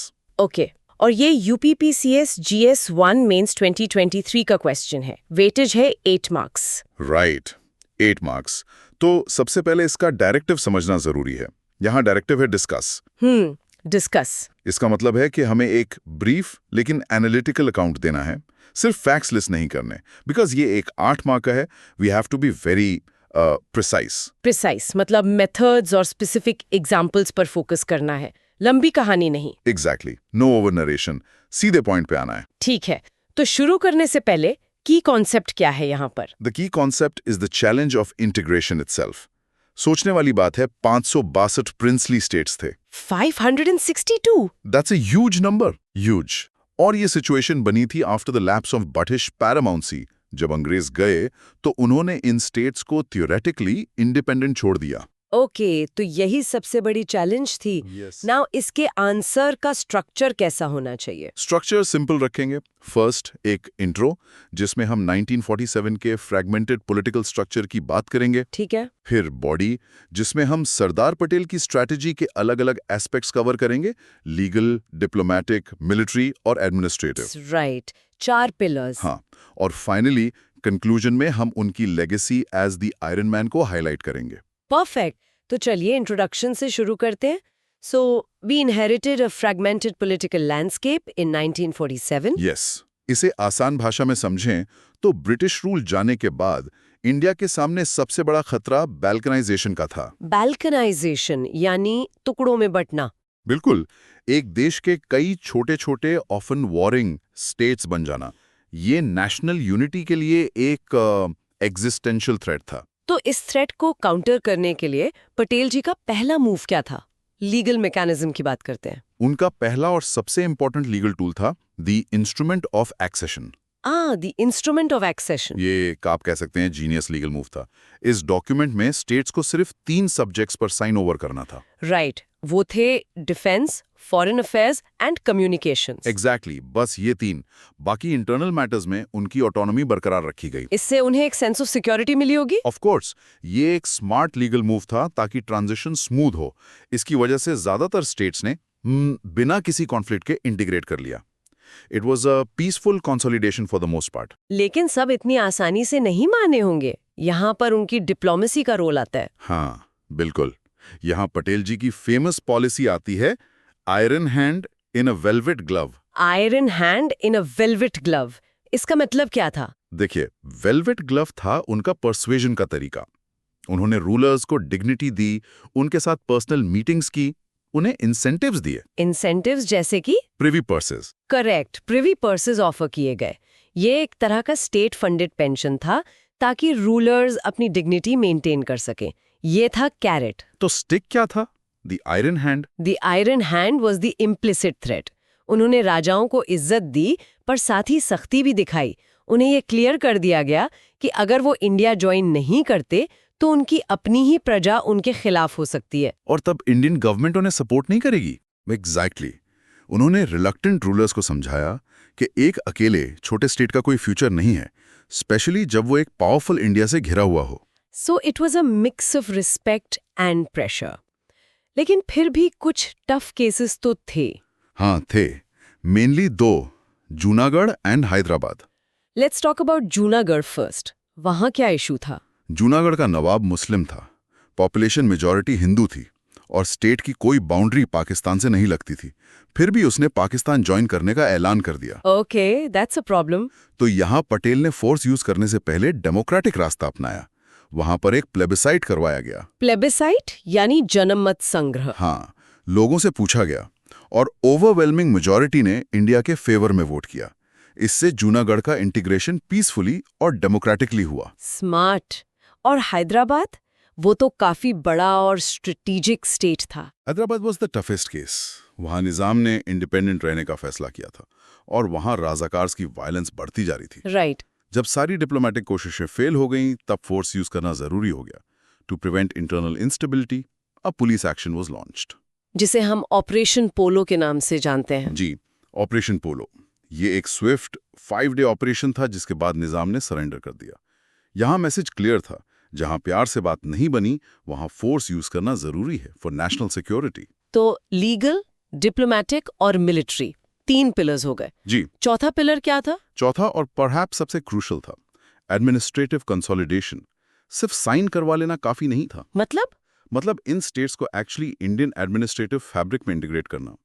Patel ji ने कई छोटे छोटे स्टेट्स को मर्ज करके वायबल एडमिनिस्ट्रेटिव यूनिट्स बनाई, जैसे सौराष्ट्र, पेप्सू। अच्छा, so a complete overhaul of the old system. Yes, वहां पर इंडियन लॉज, सिविल सर्विसेज और जुडिशरी को एक्सटेंड किया गया। इससे इंश्योर हुआ कि पूरे इंडिया में एक यूनिफॉर्म सिस्टम ऑफ गवर्नेंस हो। It was a monumental task. तो अगर हमें इस आंसर को कंक्लूड करना हो तो मेन पॉइंट्स क्या होंगे? कंक्लूजन में हमें समराइज करना है कि उनके डिसाइसिव लीडरशिप ने इंडिया के बाल्कनाइजेशन को रोका। He strengthen the authority of the Indian union. Right. और उनकी इसी डिटर्मिनेशन और अनशेकेबल विल ने उन्हें आयरन मैन ऑफ इंडिया का टाइटल दिलाया। He was the architect of a unified nation state. उनका कंट्रीब्यूशन मॉडर्न इंडिया के लिए फंडामेंटल है। Excellent.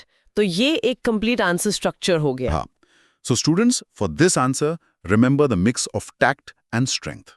Tact and strength. Patel ji ने कैसे सिचुएशन के हिसाब से अपना अप्रोच बदला, कहीं डिप्लोमेसी, कहीं डेमोक्रेटिक विल, और जहां जरूरी हुआ वहां फोर्स। यही उनकी स्ट्रैटेजी का कोर था। ये एक बहुत ही अच्छी इंसाइट है। Approach should be dynamic. बिल्कुल। तो इस नोट पर I think we can conclude. अब नेक्स्ट क्वेश्चन डिस्कस करते हैं। Let's do it. UPPCS aspirants के लिए एक बहुत ही इंपॉर्टेंट टॉपिक है। Absolutely. The question is from UPPCS GS1 mains 2023 और ये 12 मार्क्स का सवाल है। क्वेश्चन है, evaluate the role of Bismarck in the unification of Germany. Right. एक बहुत स्टैंडर्ड पर बहुत जरूरी सवाल। देखिए, यहाँ पर सबसे पहले स्टूडेंट्स को डायरेक्टिव वर्ड पे फोकस करना है, जो है इवैल्यूएट। तो इवैल्यूएट का मतलब सिर्फ ये नहीं हुआ कि हम बिस्मार्क ने क्या क्या किया, उसकी एक लिस्ट बना दें। बिल्कुल नहीं। ये एक गहरा एनालिसिस, एक असेसमेंट मांग रहा है। प्रिसाइजली। क्योंकि इवैल्यूएट का मतलब है कि आपको एक जजमेंट बनाना है। हमें उनके योगदान का मूल्यांकन करना होगा, उनकी उपलब्धियां क्या थीं, उनके मास्टर स्ट्रोक्स क्या थे, और साथ ही उनकी सीमाओं या उनके तरीकों के नकारात्मक परिणाम क्या थे। अच्छा। इसका मतलब ये भी है कि हमें ये समझना होगा कि एकीकरण सिर्फ बिस्मार्क की वजह से नहीं हुआ। नो डाउट वो मेन कैटलिस्ट थे, पर वो अकेले कारण नहीं थे। आपका मतलब है कि दूसरे फैक्टर्स भी काम कर रहे थे, जैसे कि ज़ोल्वेराइन ने जो इकोनॉमिक फाउंडेशन तैयार की थी। एग्जैक्टली। ज़ोल्वेराइन यानी अ कस्टम्स यूनियन, उसने पॉलिटिकल जर्मनी के बनने से पहले ही एक इकोनॉमिक जर्मनी बना दिया था। तो हमारे उत्तर में बिस्मार्क की भूमिका को इन दूसरे फैक्टर्स के साथ तौलना होगा, एक बैलेंस्ड जजमेंट देना है। ठीक है, तो लिसनर्स के लिए एक अप्रोच आउटलाइन करते हैं। यहाँ की कॉन्सेप्ट ये लगता है कि जर्मन यूनिफिकेशन जो 1864 से 1871 के बीच हुआ, वो 2 बड़ी ताकतों के टकराने का नतीजा था। एक तो थी नेशनलिज्म की भावना, और दूसरी, और शायद ज्यादा इंसाइडेंटी शक्ति, थी स्टेट ड्रिवन प्रशियन लीडरशिप, जिसने इस नेशनलिज्म को एक दिशा दी। और उस लीडरशिप का चेहरा थे ऑटो वॉन बिस्मार्क। तो एक आइडियल आंसर का स्ट्रक्चर कैसा होना चाहिए? कॉन्टेक्स्ट सेट करेंगे, फिर हम उनकी आइडियोलॉजी डिस्कस करेंगे, जिसके 2 पिलर हैं, ब्लड एंड आयरन और रियल पॉलिटिक। आइडियोलॉजी के बाद हम एक्शन पर आएंगे, द स्ट्रैटेजी। यहाँ हम उनके डिप्लोमेटिक आइसोलेशन के शानदार इस्तेमाल और जाहिर है डेनमार्क, ऑस्ट्रिया और फ्रांस के खिलाफ 3 निर्णायक युद्धों की बात करेंगे। इसके बाद आएगा इवैल्यूएट वाले सवाल का सबसे जरूरी हिस्सा, क्रिटिकल इवैल्यूएशन। यहाँ हम डिस्कस करेंगे कि ये यूनिफिकेशन फ्रॉम अबव था, मतलब एक ऑथोरिटेरियन प्रोसेस। राइट। और आखिर में एक मजबूत कंक्लूजन जो उन्हें प्रिंसिपल आर्किटेक्ट के रूप में सारांशित करेगा, लेकिन साथ ही उनके बनाए राज्य के कंजर्वेटिव और मिलिटरिस्टिक नेचर पर भी बात करेगा। परफेक्ट। ये एक बहुत ही कॉम्प्रिहेंसिव स्ट्रक्चर लग रहा है। तो चलिए इसे अनपैक करते हैं। इंट्रोडक्शन से शुरू करते हैं। 1871 में जर्मनी का एकीकरण यूरोपीय इतिहास में एक बहुत बड़ी घटना थी। बिल्कुल। इसने पावर बैलेंस को पूरी तरह से बदल दिया और कॉन्टिनेंट के बीच में एक नया इंडस्ट्रियल और मिलिट्री जायंट खड़ा कर दिया। और इसे कॉन्टेक्स्ट में रखना जरूरी है। जर्मन नेशनलिज्म की भावना कोई नई नहीं थी, ये नेपोलियनिक वॉर्स के समय से ही सुलग रही थी। लेकिन नेशनलिज्म की भावना तो पहले से ही थी, पर उसे एक पॉलिटिकल रियलिटी में बदलने के लिए एक मजबूत नेतृत्व की जरूरत थी, और वो नेतृत्व बिस्मार्क ने प्रदान किया। तो अगर नेशनलिज्म एकता की ओर बहने वाली एक नदी थी, तो बिस्मार्क वो थे जिन्होंने बड़ी कुशलता से बांध और नहरें बनाकर उसकी ताकत को उस दिशा में मोड़ दिया जहां प्रशिया उसे ले जाना चाहता था। That's a fantastic analogy. उन्होंने धारा बनाई नहीं, उन्होंने धारा को साधा। अब आते हैं उनके आइडियोलॉजी पर, जिससे उन्होंने इस धारा को दिशा दी। सबसे मशहूर तो है, जाहिर है, ब्लड एंड आयरन। अपनी मशहूर 1862 की स्पीच में वो बहुत ईमानदार थे।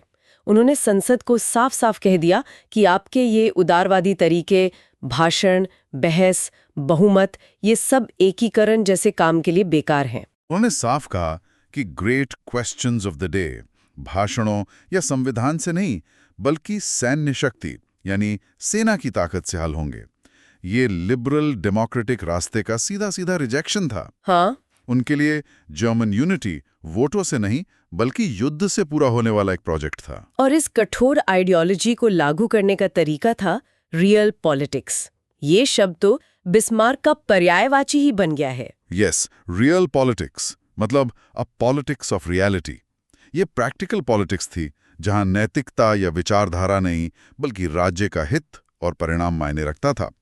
ये एक प्रैग्मैटिक और अक्सर सिनिकल अप्रोच है, जहां आखिर में परिणाम जस्टिफाई करता है सारे साधनों को। अच्छा, तो प्रैक्टिस में ये कैसा दिखता था?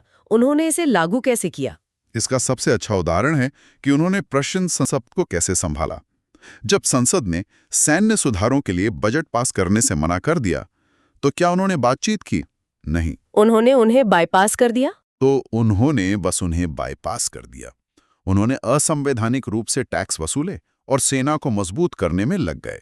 उनके लिए एक शक्तिशाली प्रशन सेना पर कोई समझौता नहीं हो सकता था। कानून और नैतिकता राज्य की शक्ति के लक्ष्य के सामने दूसरे दर्जे पर थे। तो उनके पास विचारधारा थी ब्लड एंड आयरन और तरीका था रियल पॉलिटिक, पर उनकी असली प्रतिभा शायद उनकी डिप्लोमेसी में थी। वो इस शतरंज के माहिर खिलाड़ी थे। एब्सोल्युटली। उनका तीसरा पिलर था डिप्लोमैटिक आइसोलेशन। बिस्मार्क समझते थे कि दो मोर्चों पर युद्ध लड़ना तबाही का नुस्खा है। इसलिए युद्ध लड़ने से पहले वो हमेशा ये पक्का करते थे कि दुश्मन अकेला पड़ जाए, यानी आइसोलेट हो जाए। वो कभी भी बराबरी की लड़ाई नहीं लड़ना चाहते थे। कभी नहीं।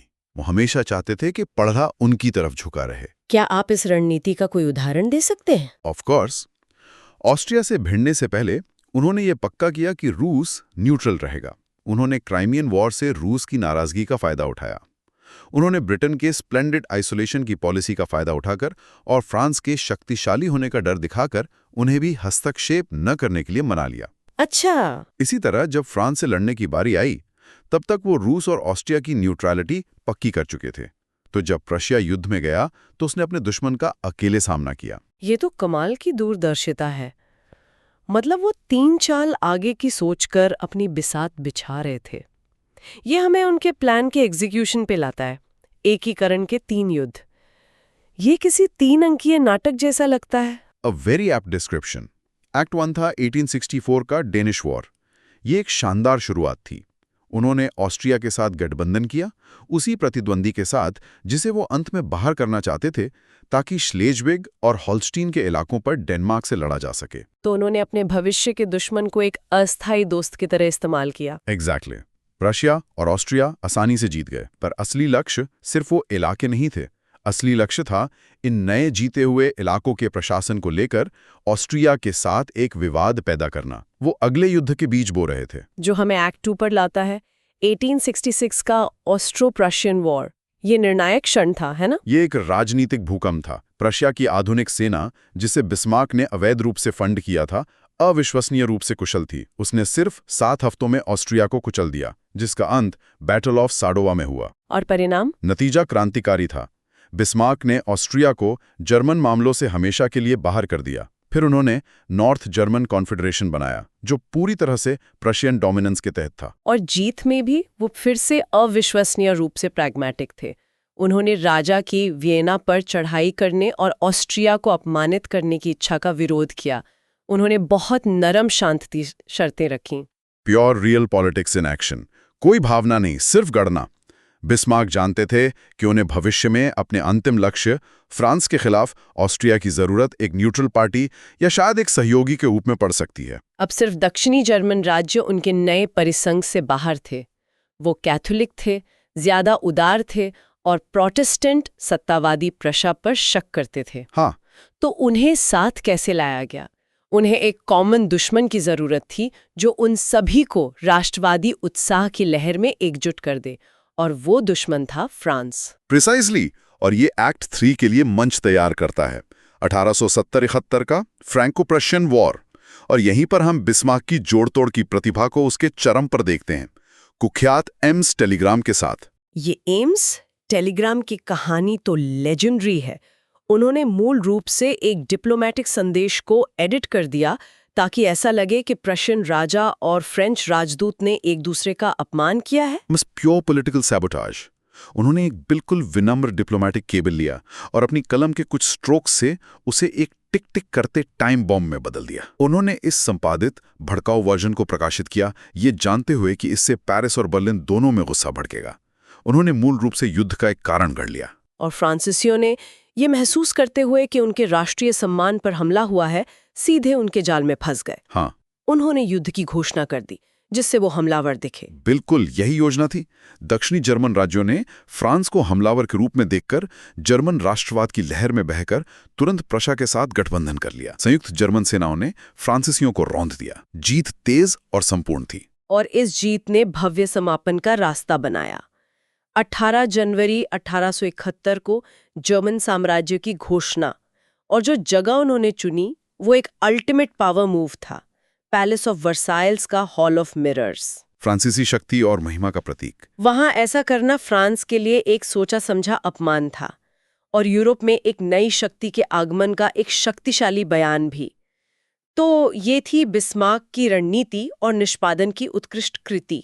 अब इवैल्यूएट वाले हिस्से पर वापस आते हैं। हाँ। हमने उनकी सफलता देखी, लेकिन सीमाओं के बारे में क्या?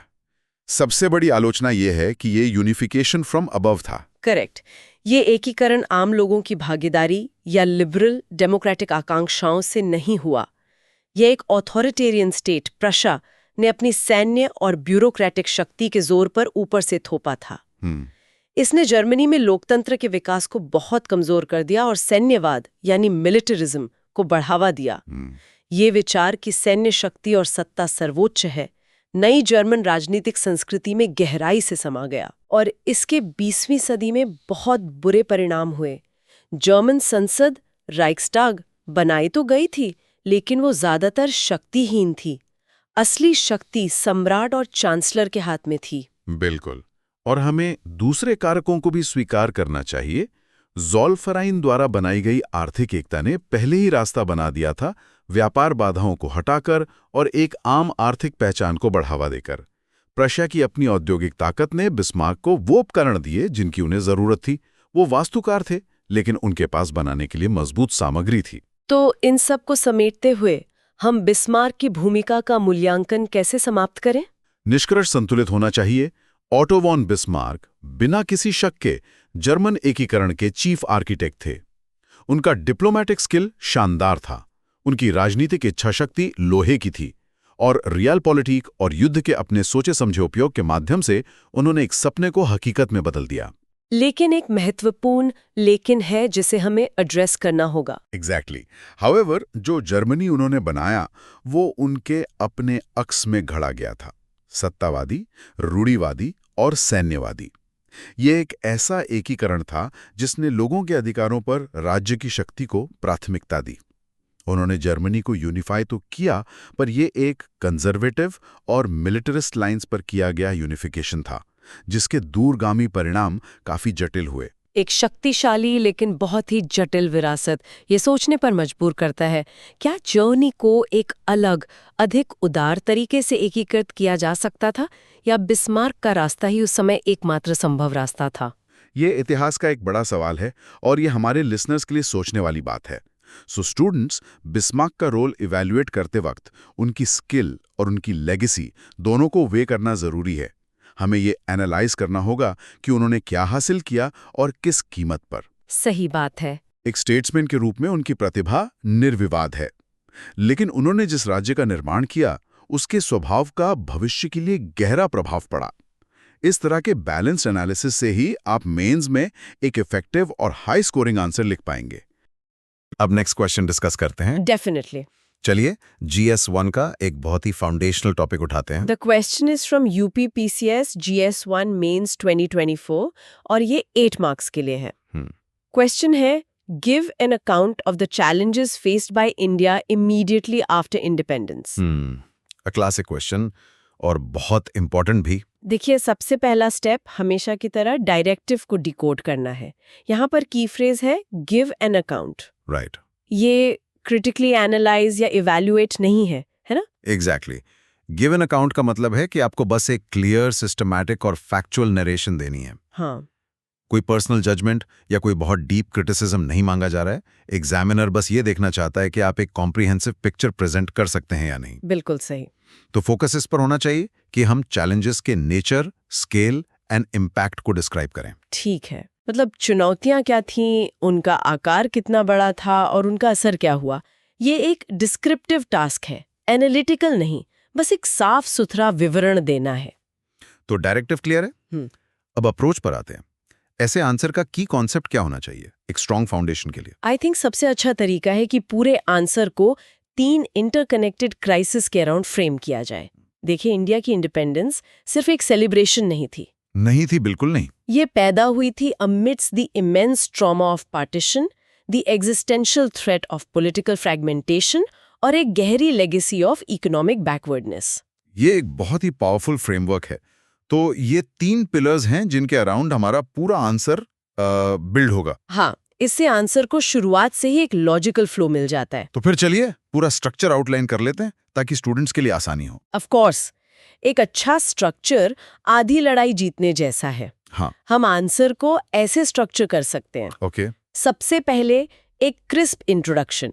यहाँ हम कॉन्टेक्स्ट सेट करेंगे कि India emerged under extremely difficult circumstances, खासकर कॉलोनियल लेगेसी की वजह से। ठीक है। उसके बाद मैं बॉडी, इसमें हम चैलेंजेस को आसानी से कैटेगराइज करेंगे ताकि एग्जामिनर को हमारी नॉलेज की ब्रेथ दिखे। और ये कैटेगरीज काफी आसान हो सकती हैं। हम उन्हें डिवाइड कर सकते हैं, जैसे कि पहला ह्यूमैनिटेरियन चैलेंज जो सीधे पार्टीशन से जुड़ा है। राइट। दूसरा पॉलिटिकल चैलेंज, Okay. यानी integration of princely states. Okay. तीसरा एडमिनिस्ट्रेटिव चैलेंज जो था इंस्टीट्यूशनल वैक्यूम जो ब्रिटिश छोड़ गए थे। हाँ। चौथा इकोनॉमिक चैलेंज जिसमें पॉवर्टी और एग्रेरियन क्राइसिस आ जाएगा। परफेक्ट। और आखिर में सोशल और सिक्योरिटी चैलेंजेस को एक साथ क्लब कर सकते हैं। बहुत अच्छी कैटेगराइजेशन है।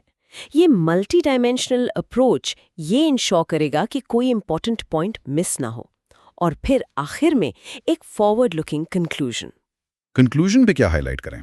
यहाँ हम ये हाईलाइट करेंगे कि इन सभी प्रॉब्लम्स के बावजूद इंडिया ने आगे का रास्ता कैसे बनाया। हम कॉन्स्टिट्यूशन और प्लानिंग मॉडल पर फोकस कर सकते हैं। एक्सीलेंट, ब्लूप्रिंट तैयार है। तो अब सीधा मॉडल आंसर में डाइव करते हैं। शुरुआत एक पावरफुल इंट्रोडक्शन से।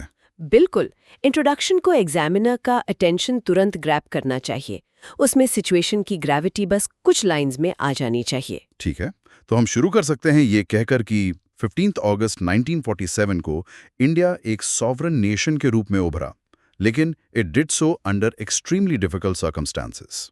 ये कीवर्ड्स टोन सेट कर देते हैं और इसको थोड़ा और इम्पैक्ट देने के लिए हम लिख सकते हैं कि आज़ादी तो मिली पर उसके साथ ट्रॉमा ऑफ पार्टीशन और कॉलोनियल एक्सप्लॉयटेशन का भारी बोझ भी था। सोच के देखिए, एक नए देश के लिए ऐसी शुरुआत करना कितना मुश्किल रहा होगा, स्पेशली जब क्राइसिस को मैनेज करने के लिए कोई स्ट्रॉन्ग इंडिजिनस नेशनल इंस्टीट्यूशंस थे ही नहीं। The task of nation building was frankly monumental. ये एक बहुत ही क्लियर और पावरफुल पिक्चर पेंट करता है। अब आते हैं आंसर के मेन बॉडी पर। चैलेंजेस को एक एक करके डिस्कस करते हैं। सबसे पहला और सबसे दिल दहलाने वाला चैलेंज तो ह्यूमैनिटेरियन ही था। एब्सोल्युटली। हमारा पहला point partition and humanitarian crisis ही होना चाहिए। उस ट्रेजेडी का जो स्केल था उसे आज इमेजिन करना भी मुश्किल है। हाँ, आंकड़े तो बहुत ही स्टैगरिंग है।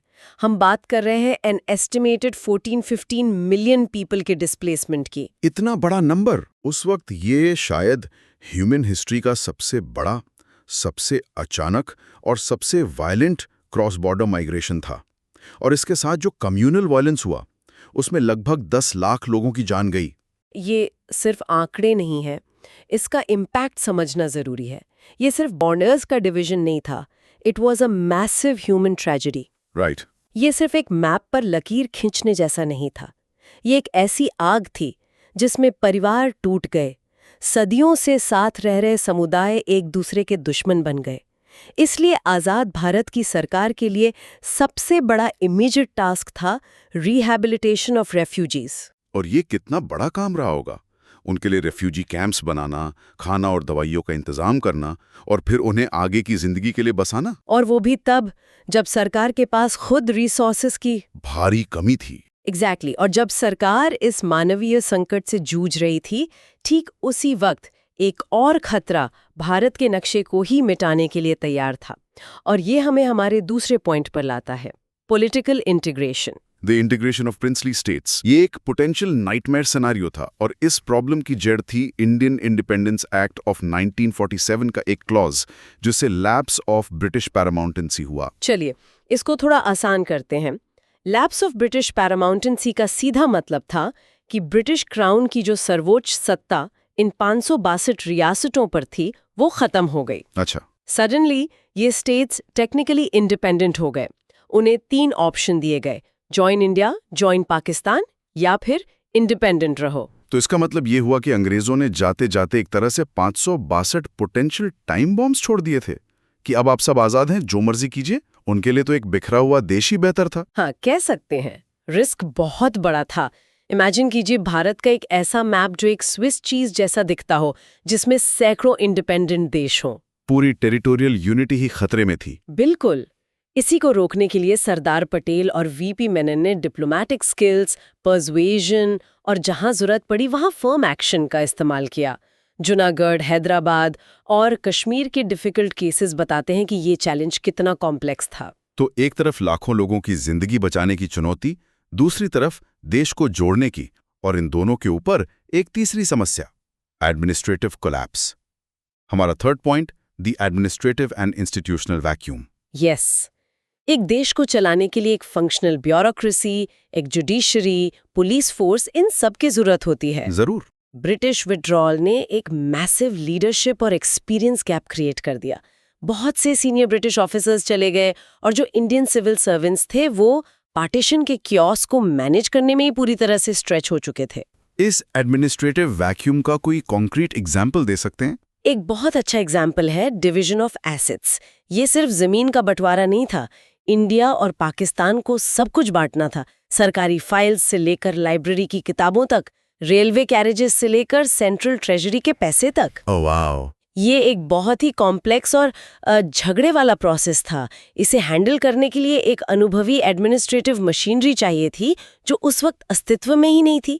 इसलिए एक इफेक्टिव सिविल सर्विसेज और जुडिशरी को नए सिरे से खड़ा करना एक इमीडिएट प्रायोरिटी थी। ये सुनकर ही प्रॉब्लम की गहराई समझ में आती है। हाँ। तो हमने ह्यूमन, पॉलिटिकल और एडमिनिस्ट्रेटिव फ्रंट्स कवर कर लिए। चलिए सबसे फंडामेंटल चैलेंज पर चलते हैं, आर्थिक स्थिति। हमारा चौथा पॉइंट है economic backwardness and the agrarian crisis. Right. India inherited what can only be described as a stagnant economy. Stagnant का मतलब है रुकी हुई, जिसमें कोई ग्रोथ ना हो। कॉलोनियल पॉलिसीज ने सिस्टमैटिकली इंडिया की इंडिजिनस इंडस्ट्रीज को बर्बाद कर दिया था और उसे सिर्फ रॉ मटेरियल्स का सप्लायर बना दिया था। हर तरफ गुर्बत थी और कोई इंडस्ट्रियल बेस था ही नहीं। हाँ, सोर्सेज में कीवर्ड्स जैसे लो इंडस्ट्रियलाइजेशन और पुअर इंफ्रास्ट्रक्चर हाईलाइट किए जाते हैं।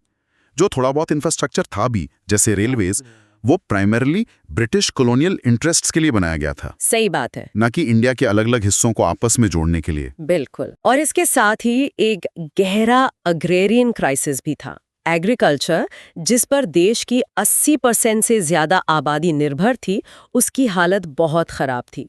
प्रोडक्टिविटी कम थी और इसके पीछे अहम कारण थे अनइक्वल लैंड ओनरशिप जैसे जमींदारी सिस्टम और खेती के पुराने तरीके। तो सरकार के सामने एक ही समय पर दो बड़े इकोनॉमिक गोल्स थे। पहला, लैंड रिफॉर्म्स और खेती को सुधारकर लाखों लोगों को गरीबी से निकालना, और दूसरा, साइमल्टेनियसली एक मॉडर्न इंडस्ट्रियल बेस बनाना, वो भी स्क्रैच से। एग्जैक्टली और ये दोनों ही चीजें बहुत चैलेंजिंग थीं क्योंकि इनके लिए आर्थिक संसाधन और राजनीतिक इच्छा शक्ति दोनों की जरूरत थी। आखिर में 5वें पॉइंट के अंडर कुछ और क्रिटिकल इश्यूज को भी छू लेते हैं, सोशल और सिक्योरिटी चैलेंजेस। हाँ, इनको मेंशन करना जरूरी है ताकि आंसर पूरी तरह से कॉम्प्रिहेंसिव लगे। सोशल फ्रंट पर एक बहुत बड़ी चुनौती थी लो लिटरेसी। कितनी थी उस वक्त? 1947 में इंडिया की लिटरेसी रेट सिर्फ 18% थी। सिर्फ 18। एक ऐसे देश में जहां ज्यादातर लोग अनपढ़ हों, वहां लोकतंत्र की नींव रखना और उसको सफल बनाना एक बहुत बड़ा काम था। इसके अलावा जातिवाद और जेंडर इनइक्वालिटी जैसी समस्याएं भी थीं। और इन इंटरनल सोशल प्रॉब्लम्स के साथ साथ एक्सटर्नल थ्रेट्स भी थे। और इससे हम आते हैं नेशनल सिक्योरिटी कंसर्न्स पर। बिल्कुल, आज़ादी के कागजों पर स्याही ठीक से सूखी भी नहीं थी कि 1947-48 में कश्मीर को लेकर पाकिस्तान से संघर्ष शुरू हो गया। राइट। द कश्मीर कॉन्फ्लिक्ट ने तुरंत नए देश की सिक्योरिटी कमजोरियों को हाईलाइट कर दिया। तो एक केपेबल मिलिट्री बनाना, इंटरनेशनल बॉर्डर्स को डिफाइन करना और एक हॉस्टाइल पड़ोस को मैनेज करना, ये सब एक और अर्जेंट टास्क बन गया। तो आप देखिए, ये एक मल्टी फ्रंट क्राइसिस था। हर तरफ से चुनौतियां थीं और सभी आपस में जुड़ी हुई थीं। ये एक बहुत ही जरूरी पॉइंट है आंसर में मेंशन करने के लिए, इन चैलेंजेस की इंटरकनेक्टेडनेस। चलिए अब सबको कंक्लूजन में समेटते हैं। इतना सब कुछ नेगेटिव बताने के बाद आंसर को एक पॉजिटिव और फॉरवर्ड लुकिंग नोट पर कैसे एंड करें? कंक्लूजन में प्रॉब्लम्स को एक्नॉलेज करना है, लेकिन आखिर में फोकस रेजिलियंस और विजन की स्पिरिट पर होना चाहिए। एग्जामिनर के मन में एक आदर की भावना रह जानी चाहिए कि इंडिया ने इतनी मुश्किलों के बावजूद क्या हासिल किया। तो हम समराइज कर सकते हैं कि despite these almost insurmountable adverse conditions, India's leadership successfully led the foundations of a stable republic. ये एक लाइन पूरी अचीवमेंट को इनकैप्सुलेट कर देती है। यस, और हमें उन दो चीजों को क्रेडिट देना ही होगा जिन्होंने ये मुमकिन बनाया। हमारे कॉन्स्टिट्यूशन और प्लान्ड डेवलपमेंट के विजन ने हमें इन मुश्किलों से निकलने का रास्ता दिखाया। कॉन्स्टिट्यूशन ने एक डेमोक्रेटिक, सेक्युलर और इंक्लूसिव देश का ब्लूप्रिंट दिया, जबकि प्लान डेवलपमेंट के मॉडल ने 5 ईयर प्लान्स के थ्रू आर्थिक आत्मनिर्भरता का रोड मैप दिया। इन्हीं दो स्तंभों ने एक मजबूत लोकतंत्र की शुरुआत की। एक परफेक्ट कंक्लूजन। ये कंसाइज है, इम्पैक्टफुल है और आंसर को एक हाई नोट पर खत्म करता है। इसमें 8 मार्क की क्वेश्चन के लिए सब कुछ कवर हो गया है। एब्सोल्युटली। तो स्टूडेंट्स, जैसे हम इस डिस्कशन को खत्म कर रहे हैं, याद रखिए इस आंसर में मल्टी डायमेंशनल अप्रोच रखिए। सिर्फ एक या दो प्रॉब्लम्स मत लिखिए। पॉलिटिकल, इकोनॉमिक, सोशल, एडमिनिस्ट्रेटिव और ह्यूमैनिटेरियन चैलेंजेस, सभी डायमेंशंस को टच करना जरूरी है। राइट। एग्जामिनर को ये दिखाना कि आप समझते हैं कि ये प्रॉब्लम्स आपस में कैसे जुड़ी हुई थी, आपको जरूर ज्यादा मार्क्स दिलवाएगा। और मेरी तरफ से एक आखिरी टिप, ऐसे सवालों में स्ट्रक्चर ही सब कुछ है। अपने पॉइंट्स को आसानी से कैटेगराइज कीजिए, हेडिंग्स का इस्तेमाल कीजिए। एक साफ सुथरा, वेल ऑर्गेनाइज्ड आंसर एग्जामिनर के लिए पढ़ना और अप्रिशिएट करना हमेशा आसान होता है। अपने पॉइंट्स को कंसाइज रखिए। अब नेक्स्ट क्वेश्चन डिस्कस करते हैं। चलिए, ये एक बहुत ही फंडामेंटल क्वेश्चन है मॉडर्न वर्ल्ड हिस्ट्री का। Yes, this one is from the UPPCS GS1 Mains 2024 paper और ये 12 मार्क्स का है। सवाल है, The French Revolution was a great result of the Enlightenment period. Comment. देखने में तो ये काफी सीधा लगता है, पर मुझे लगता है इसमें काफी न्यूआंस है। बिल्कुल। इस पूरे सवाल में सबसे इंपॉर्टेंट वर्ड आखिरी है जो डायरेक्टिव है, कमेंट। अच्छा। ये आपसे सिंपल हाँ या ना में जवाब नहीं मांग रहा है। जब एग्जामिनर कमेंट कहता है तो वो एक बैलेंस्ड और सब्सटैंशिएटेड असेसमेंट चाह रहे हैं। मतलब एक तरह से इस स्टेटमेंट के दोनों पहलुओं पर बात करनी है। एग्जैक्टली। तो हमें सिर्फ फिलोसोफर्स और उनके आइडियाज गिनाकर ये नहीं कहना कि हाँ ये आमना सामना है। राइट। हमें स्टेटमेंट को वैलिडेट करना है। ये दिखाना है कि कैसे एनलाइटनमेंट ने रेवोल्यूशन के लिए एक इंटेलेक्चुअल ब्लूप्रिंट तैयार किया, वो तो करना ही है, लेकिन एक अच्छा आंसर लिखने के लिए हमें काउंटर पर्सपेक्टिव भी देना होगा। Counter perspective. हाँ, हमें ये एक्नॉलेज करना होगा कि सिर्फ आइडियाज से रेवोल्यूशन नहीं होता। लोग जैसे सिर्फ एक किताब पढ़कर बेस्टिल पर हमला नहीं कर देते। सही बात है। तो हमें उन सोशो इकोनॉमिक फैक्टर्स को भी डिस्कस करना होगा जिन्होंने इमीडिएट ट्रिगर का काम किया। ओके, तो अप्रोच क्लियर है, एक टू साइडेड एनालिसिस। की कॉन्सेप्ट फिर ये हुआ कि हमें एनलाइटनमेंट, जो कि एक इंटेलेक्चुअल मूवमेंट था, और फ्रेंच रेवोल्यूशन, जो इन आइडियाज का अचानक से पॉलिटिकल एप्लीकेशन था, इनके बीच का लिंक अच्छे से एस्टैब्लिश करना है। बिल्कुल, ये एक तरह से फिलॉसफी से गिलोतीन तक का सफर है। तो इसके स्ट्रक्चर के बारे में सोचते हैं, शुरुआत कैसे करें? देखिए, हमारा इंट्रो स्टेज सेट करेगा कि ये रेवोल्यूशन कोई अचानक आया तूफान नहीं था।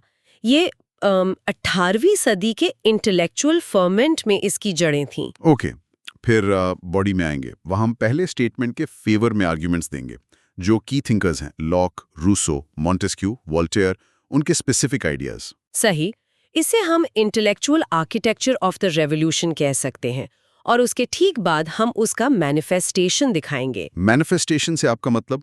मतलब ये एब्स्ट्रैक्ट आइडियाज आखिरकार रियलिटी कैसे बने, जैसे declaration of the rights of man जैसे कानून के जरिए। अच्छा।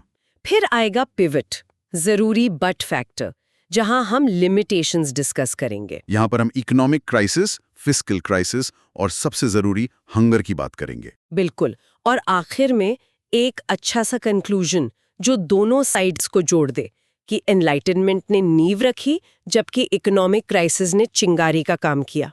परफेक्ट, ये स्ट्रक्चर काफी अच्छा है। चलिए फिर मॉडल आंसर शुरू करते हैं इंट्रोडक्शन से। हम शुरू करेंगे इस इवेंट की अहमियत बताकर कि 1789 की फ्रेंच रेवोल्यूशन सिर्फ एक पॉलिटिकल उलटफेर नहीं थी, ये एंसियान रेजीम से एक डिसाइसिव ब्रेक था। एंशियन रेजीम यानी पुराना ऑर्डर, जिसमें एब्सोल्यूट मोनार्की, फ्यूडल प्रिविलेजेस और एक शक्तिशाली चर्च था। हाँ, और फिर हम इसे सीधा अपने थीम से जोड़ेंगे। हम कह सकते हैं कि ये अचानक नहीं हुआ, बल्कि एनलाइटनमेंट के रैशनल और एगैलिटेरियन आइडियाज ने इसकी जमीन तैयार की थी। सही, इन आइडियाज ने लोगों को सदियों पुरानी परंपरा और अथॉरिटी पर सवाल उठाने के लिए एक नई वोकैबुलरी दी। एक्सीलेंट। अब आते हैं कोर ऑफ द आर्गुमेंट पर, द इंटेलेक्चुअल आर्किटेक्ट्स। शुरुआत करते हैं जॉन लॉक से। लॉक का कॉन्सेप्ट नेचुरल राइट्स, यानी हर इंसान लाइफ, लिबर्टी और प्रॉपर्टी के अधिकार के साथ पैदा होता है। ये तो उस वक्त के लिए माइंड ब्लोइंग कॉन्सेप्ट था। बिल्कुल, और इसका असर बहुत गहरा था। उन्होंने फिलोसॉफिकल बेसिस दिया कि एब्सोल्यूट मोनार्की को रेजिस्ट करना लेजिटिमेट है। अच्छा, उनके हिसाब से सरकार एक कॉन्ट्रैक्ट है। हाँ, और अगर राजा इस कॉन्ट्रैक्ट को तोड़ता है तो लोगों को क्रांति का अधिकार है। ये सिर्फ एक थ्योरी नहीं थी, ये एक जस्टिफिकेशन था। आप लॉक की राइटिंग से सीधी लाइन 1789 के declaration of the rights of man end of the citizen तक खींच सकते हैं। तो लॉक ने एक तरह से आजादी का मॉरल परमिशन दिया, लेकिन राजा के जाने के बाद क्या होगा, उसका ब्लूप्रिंट किसने दिया? शायद यहाँ रूसो आते हैं। बिल्कुल, अगर लॉक ने विद्रोह का अधिकार दिया तो रूसो ने एक रिपब्लिक का विजन दिया। उनकी किताब सोशल कॉन्ट्रैक्ट ने दो जबरदस्त कॉन्सेप्ट्स दिए, पॉपुलर सॉवरेंटी और जनरल विल। पॉपुलर सॉवरेनिटी का मतलब है कि असली पावर राजा में नहीं, लोगों में है। एग्जैक्टली।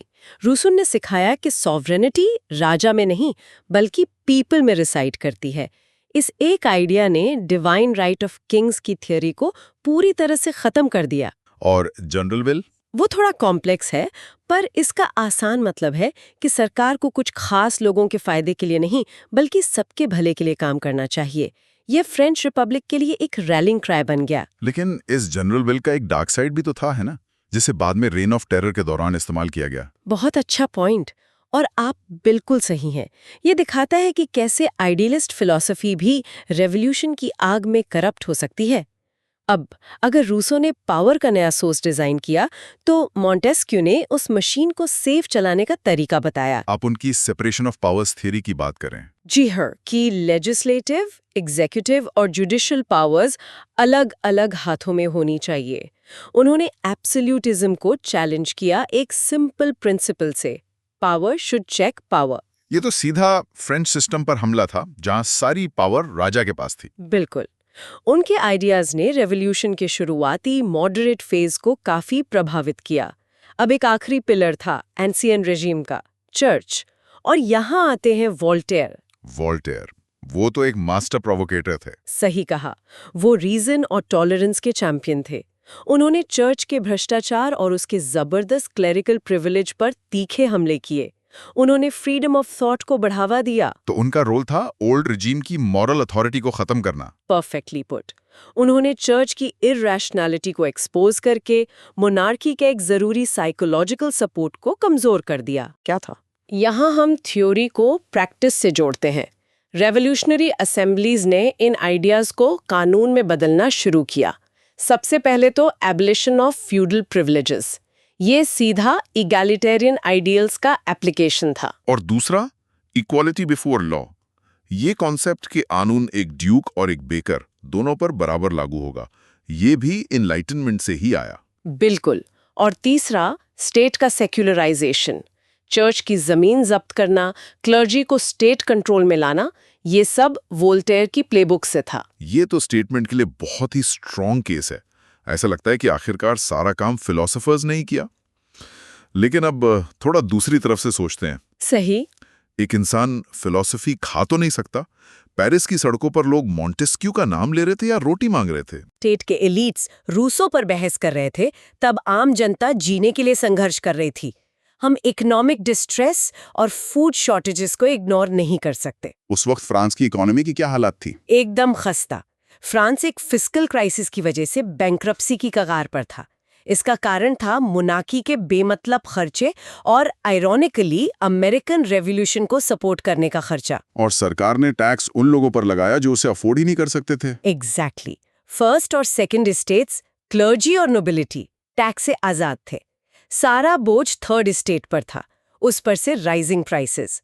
1788 में फसल खराब होने से अनाज की भारी कमी हो गई। मतलब रोटी की कीमत आसमान पर पहुंच गई। हाँ, एक आम मजदूर की कमाई का 80% तक रोटी पर खर्च हो सकता था।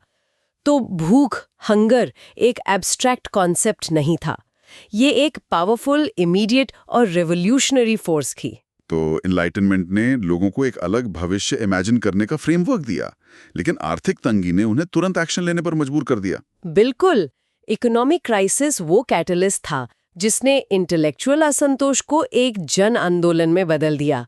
और हाँ, हमें ये भी मेंशन करना चाहिए कि रेवोल्यूशन का सबसे radical phase, rain of terror, वो तो एनलाइटनमेंट के आइडियल्स के बिल्कुल खिलाफ था। सही। रीजन और लिबर्टी की जगह मास एग्जीक्यूशंस ने ले ली थी। जी। तो दोनों पक्ष देखने के बाद एक अच्छा सा कंक्लूजन कैसे लिखें? कंक्लूजन में हमें कोई एक साइड नहीं लेनी है, सिंथेसिस करना है। हम शुरू कर सकते हैं कि हाँ, फ्रेंच रेवोल्यूशन वास्तव में एनलाइटनमेंट का एक महान परिणाम था। ये पहला बड़ा पॉलिटिकल मूवमेंट था जिसने रीजन और लिबर्टी पर आधारित समाज बनाने की कोशिश की।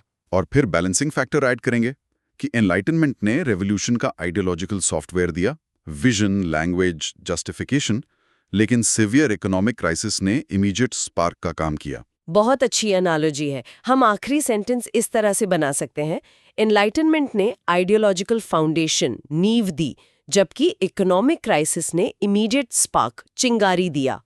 इन दोनों फोर्सेस के मिलन से ही ऑसियन रेजिम गिरा, फ्रांस बदला और आधुनिक दुनिया पर गहरा असर पड़ा। बिल्कुल, यही एक कॉम्प्रिहेंसिव और एनालिटिकल अप्रोच है इस सवाल के लिए। इससे एग्जामिनर को समझ आएगा कि आप इवेंट की कॉम्प्लेक्सिटी को समझते हैं। So with this, we have comprehensively covered the key questions of post-independence India and world history from 2018 to 2024. बिल्कुल, बट रिमेंबर स्टूडेंट्स, सिर्फ सुनने से सिलेक्शन नहीं होगा। You have to write. इन सभी क्वेश्चंस को लिखिए और हमारे टेलीग्राम ग्रुप पर पोस्ट करिए for peer review and expert feedback.